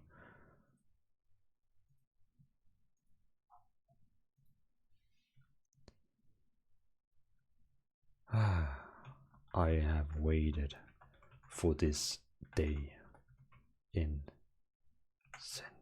centurious since I was born. I was born in darkness, but now I see that light. Corepunk is here.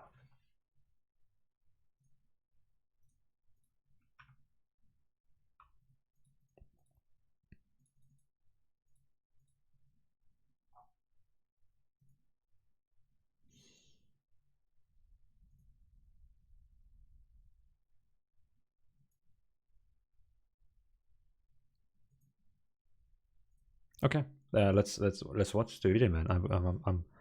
I'm still here. I'm gonna put it on full screen. I'm gonna say record screen over there. Yeah, record screen. Boom, boom. Put it up. Full volume. Let's just hide my webcam because you don't need. No, let's have my webcam on because I know maybe Eugene. I know Eugene. He's the guy who could sit right now and watch this, and he will be like, I need to see Dvalin's reaction.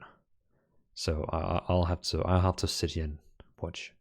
I'm just gonna hide myself like here. I'm gonna hide me in this corner here. Okay. Are you guys ready? Are you ready?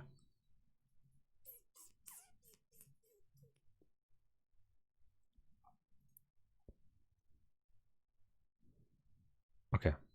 1, 2, 3.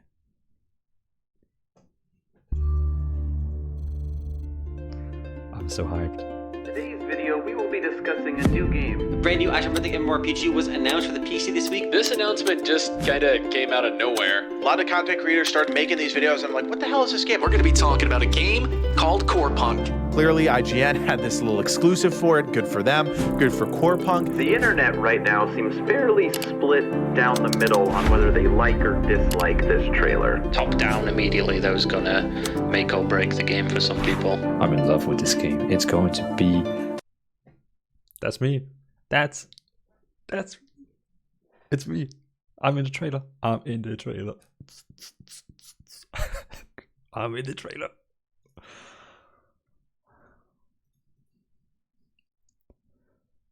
I am in the trailer.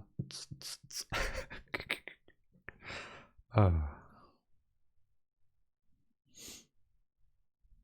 Wow. I mean, my setup is looking so bad in that video, and I haven't washed my hair. Oh my god.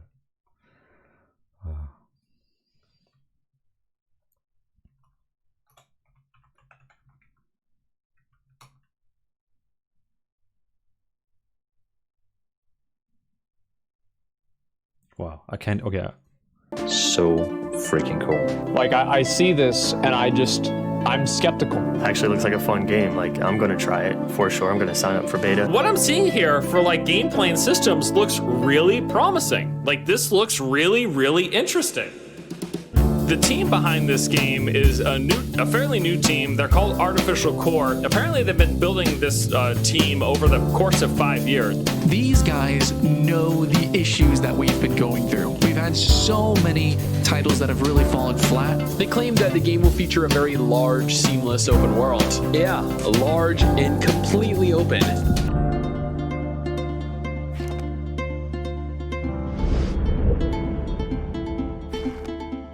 A quarter of the world's population is now living under some form of lockdown due to coronavirus. More than 3 billion people in almost 70 countries and territories have been asked to stay at home.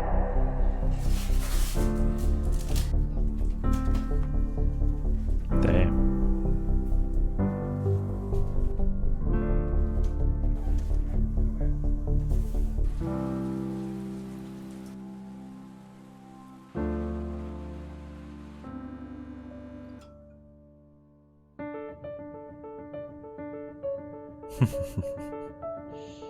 Hey guys, what's up?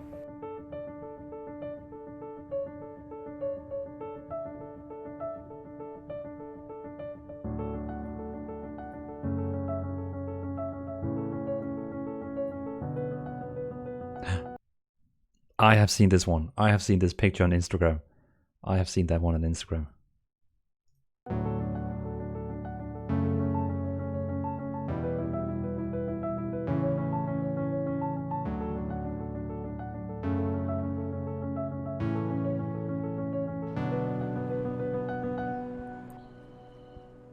Mark your calendars, everybody. IGN is preparing a very special Summer of Gaming event with regularly scheduled programming. It's time for our first ever IGN Expo. You're about to see a ton of exclusive trailers and first looks.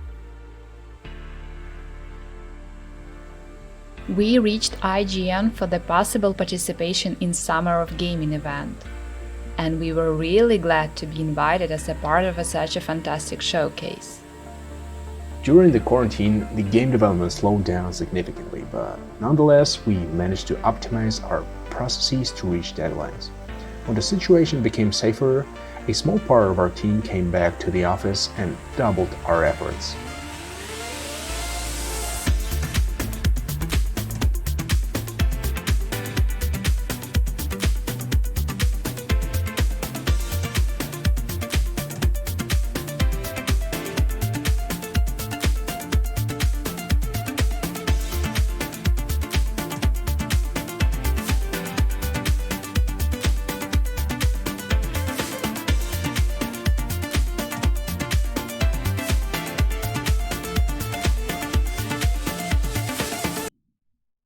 Wait.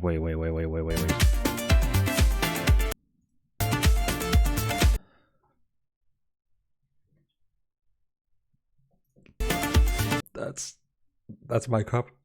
That's my cup.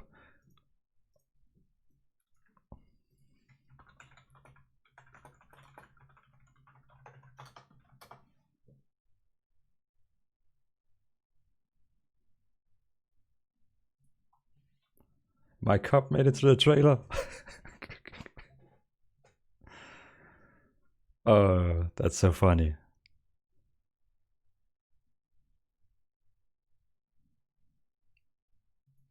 Oh, my cup. That is my cup. I sent them 5 copies. I sent them 5 cups, and it's on his table. It is on his table, and he's looking in my eyes. He's like, Dvalin, I'm sitting with your cup. He's looking right to me. That's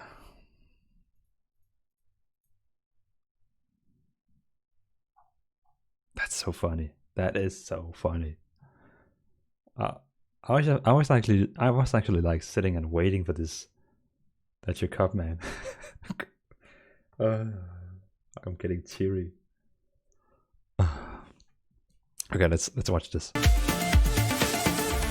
Wait, was that one more?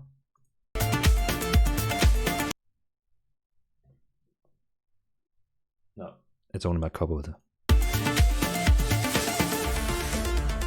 pulled our first all-nighter, fixing bugs and polishing gameplay. We wanted to show you so much, but we had a limited amount of time. We didn't finish everything we wanted, but gameplay trailer still turned out pretty good, and just on time.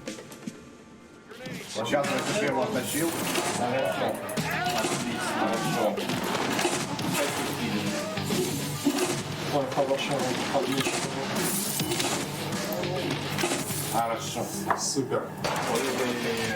Не забывай за банку.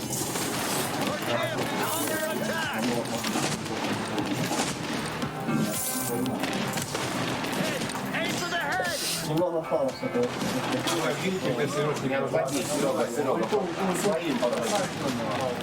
Maybe he was a hero in his world. It's different here in Fallout. New world, new life, new destiny. Stop запись. Yeah, boy!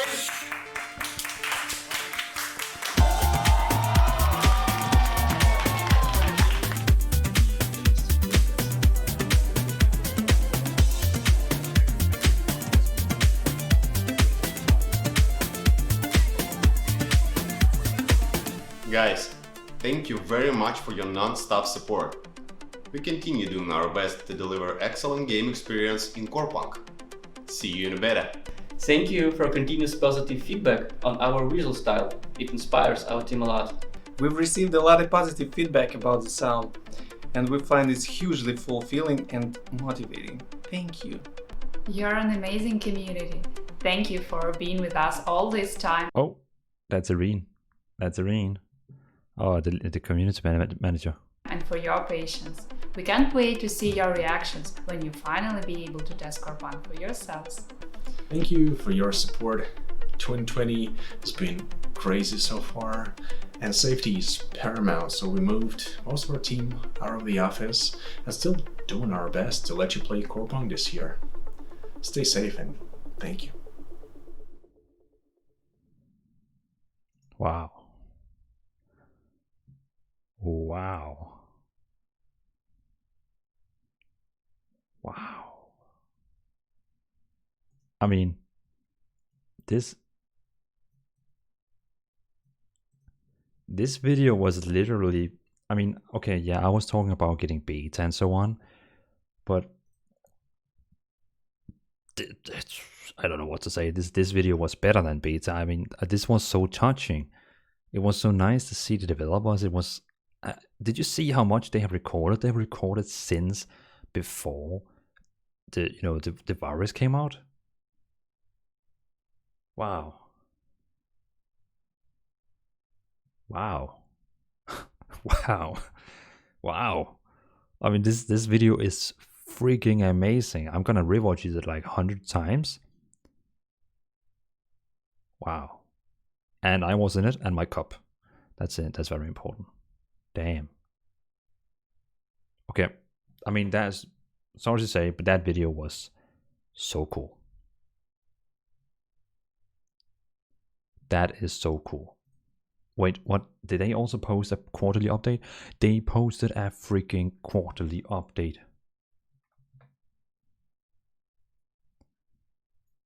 They posted a quarterly update. What is going on? What is going on? Oh my god. Okay, we have to. Oh my god. Oh my god, oh my god, oh my god, oh my god, oh my god. What are you doing to me, Corepunk?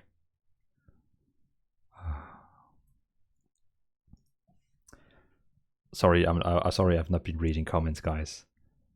Let's go. You earned it to be in the trailer, man. Congrats. Thank you, man, so much. That's your cup, man. Your cup, I guess. Ha ha ha. Man, I didn't even notice it. Good eye. They also posted a quarterly update. Okay, let's watch that. Okay, are you guys ready? Wow, this is so cool. I'm so happy right now. Let's zoom in a bit because it's very small. Okay. Quarterly update. Q2 2020. Hillary 1 this quarter was quite busy. We had many goals to accomplish and had to continually adapt to all changes in the world. It affected our development process more than we had expected, but still we continue to improve the game and add more features for safety reasons. Most of the team will be working remotely for foreseeable future. Oh, okay, so they're going to be working from home again. Please note everything presented below is work in progress. Read less, interact more. In our announcement trailer, you probably noticed that the quest had more of a classic look, like you may have seen in other MMOs, but we wanted to add more depth and make conversation more natural.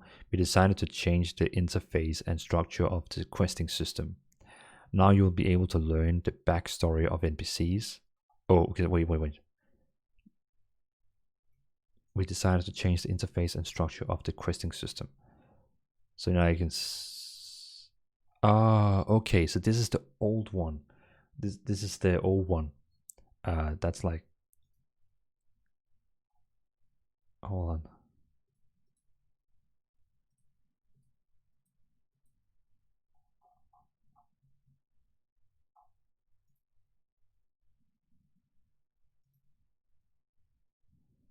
Okay, never mind.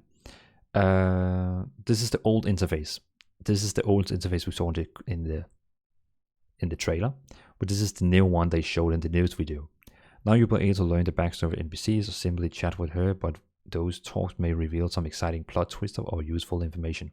How do you want this conversation to be going? A casual talk, chit chat, or maybe you'd like to get a quest or find out something? Well, it's up to you. After all, it is you who will lead the conversation that defines the outcome.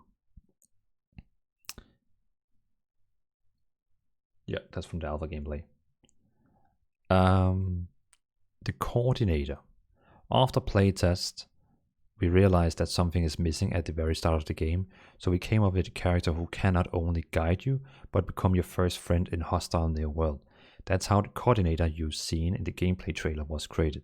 She can give useful advice or tell you more about unfamiliar places, local people, other culture, and she can help you unravel mysteries or solve puzzles. As time goes by, her story and personality will also be revealed to you. Her role in this world hasn't been defined yet, and no one knows how your relationship will end up. Oh, so you could probably like be friends with her, or like even, you know, become enemies or something like that? Okay. I like that armor. Jumps.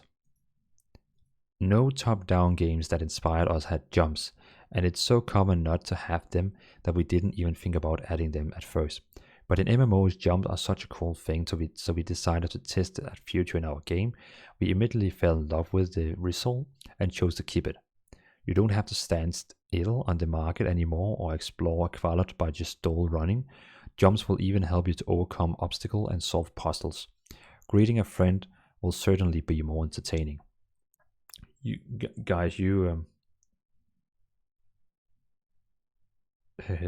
learned it's December now, Christ.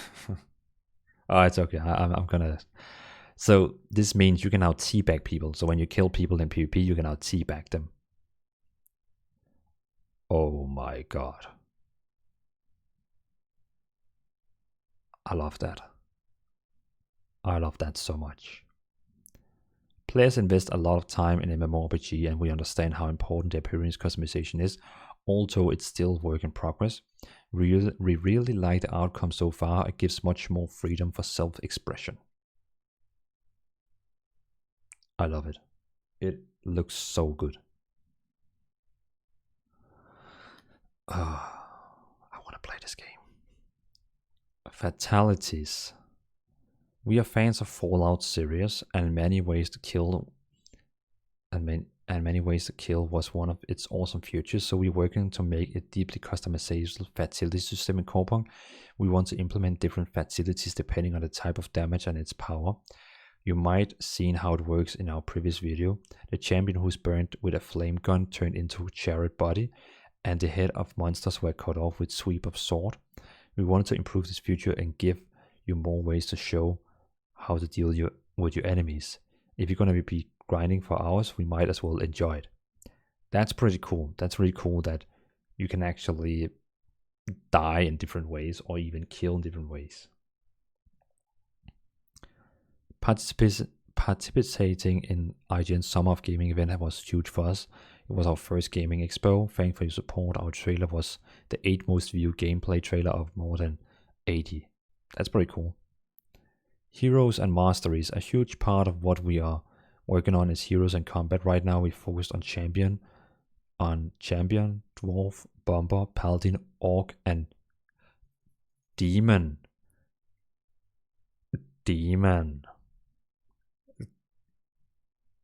I like that. I like Demon. That's cool. We are improving the abilities, skills, and masteries, making them more complex and engaging to play. Can't wait to share more on them in our upcoming update. Gameplay focus CBT date. Yes. While working on the gameplay trailer, we realized that it messes up with our pipelines and schedule. Usually we would do several iterations of prototypes, playtest, and when we feel that a layer of gameplay is ready, we'll go on to polishing. When we do public content, we naturally polish the part we are showing to look good. That sometimes causes other parts to stay in early iteration and not to evolve simultaneously. So we decided to focus on gameplay and cease development of promotional videos and participation in gaming expos until we have Corepunk playable and polished. We got great feedback from previous trailer, but nothing can be better than actually letting you play the game. We are aiming for early December CPT, around time we had announced the game last year, with 6 playable characters, heroes, and level 20 cap. Can't wait to meet you there. Content update. Some screenshots. What is that?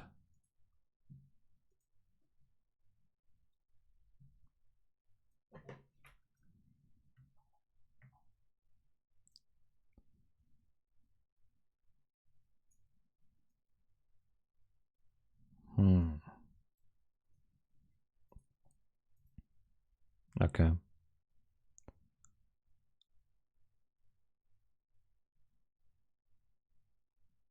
What the hell? What is this? Is one of the characters a child? Oh, I like that. I like the humans are like infected by zombies. What the hell is that? It's pretty fun, but still, what the hell? I like that one. I also like that one. Don't get me wrong. I like that one, but it's just like what? Oh, I assume this could be mounts, but also monsters. I really like the visuals. It's so dark. Oh my god, those weapons. Damn, I love them. So much has happened for us since the announcement, even compared to previous 5 years. Here's a glimpse of what we have been going through. Thank you for being with us through thick and thin. PS Press Kit update. Press Kit update? Yes! I have been waiting for this so long. I have been waiting for that so freaking long. Okay, so just to make a summary. All these updates was really cool. I liked the trailer. I loved the trailer. It was making me teary. And this update here, I'm so happy. I know I said I was expecting a closed beta now, but who cares? This was so good. This was really good. Download press kit.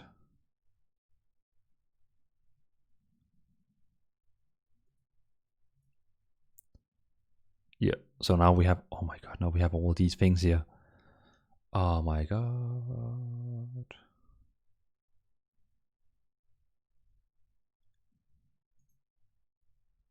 Download.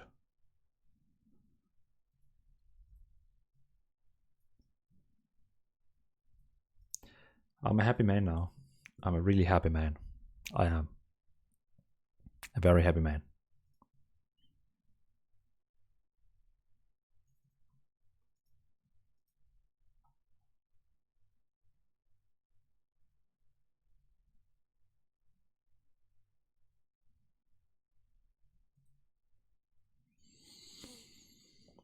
was a good one. It was a good one. It was a really good one.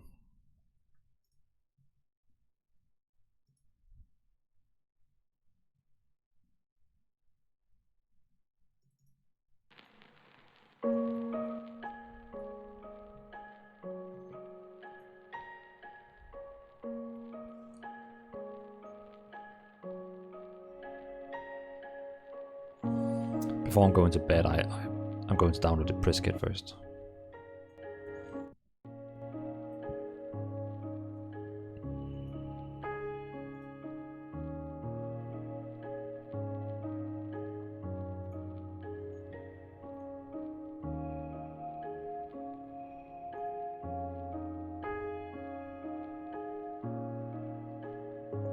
Commander, the demon one was interesting.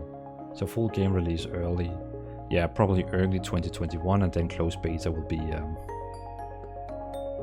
December.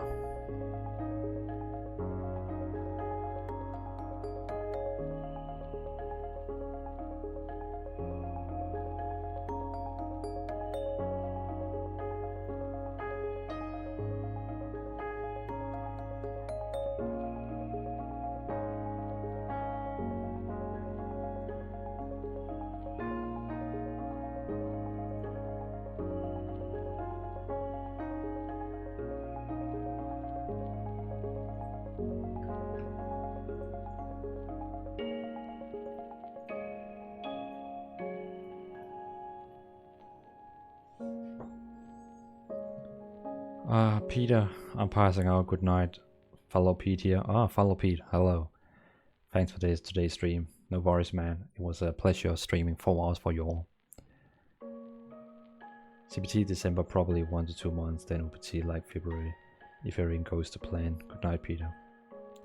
Yeah, Tristan, I think you're right. So that means in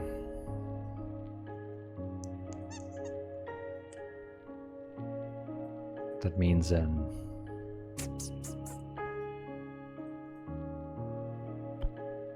3 months I can play.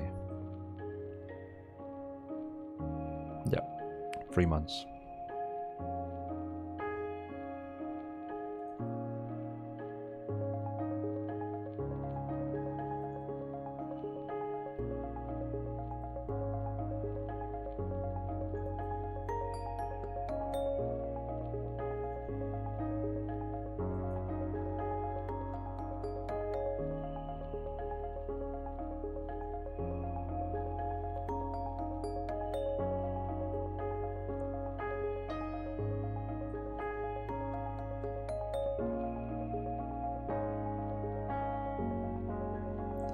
No.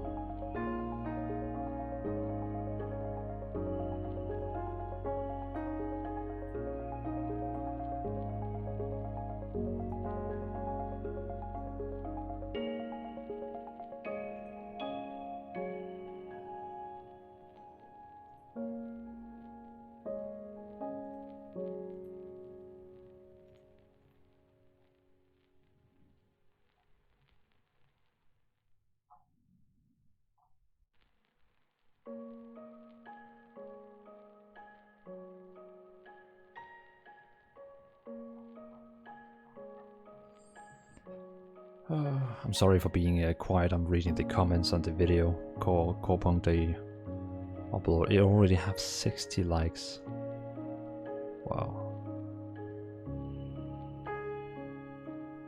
Well, now I know I'm gonna be able to play the game, and wow, okay. I'm gonna have so busy time this week. All the videos I'm gonna make and all that. Whoosh. Okay. Well, it's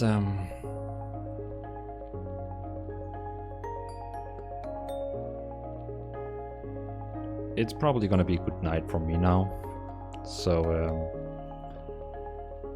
good night, everyone. It was a pleasure to stream for you all. I know that I already said good night one time, but I came back because all the news they dropped exactly the time I went to bed. So good night again, everyone. It was a pleasure again to stream for you. So And thanks to Artificial Core for this. This was it was nice. Dvalan, do you know what will be carried from OBT to official release? Commander, they have said if the OBT is going to go well, it's gonna be a soft launch. So I think if they feel the game is ready when open beta comes, they will tell us that, you know, it's not gonna be wiped. Good night, Commander. Good night, everyone. Thanks for joining again for the stream. It's the numbers I have had today on my stream is like, I can't believe it. It's like I'm shocked. So thanks for watching, everyone, and have a good evening, everyone. Have a good evening. Have a good evening. Have a good evening.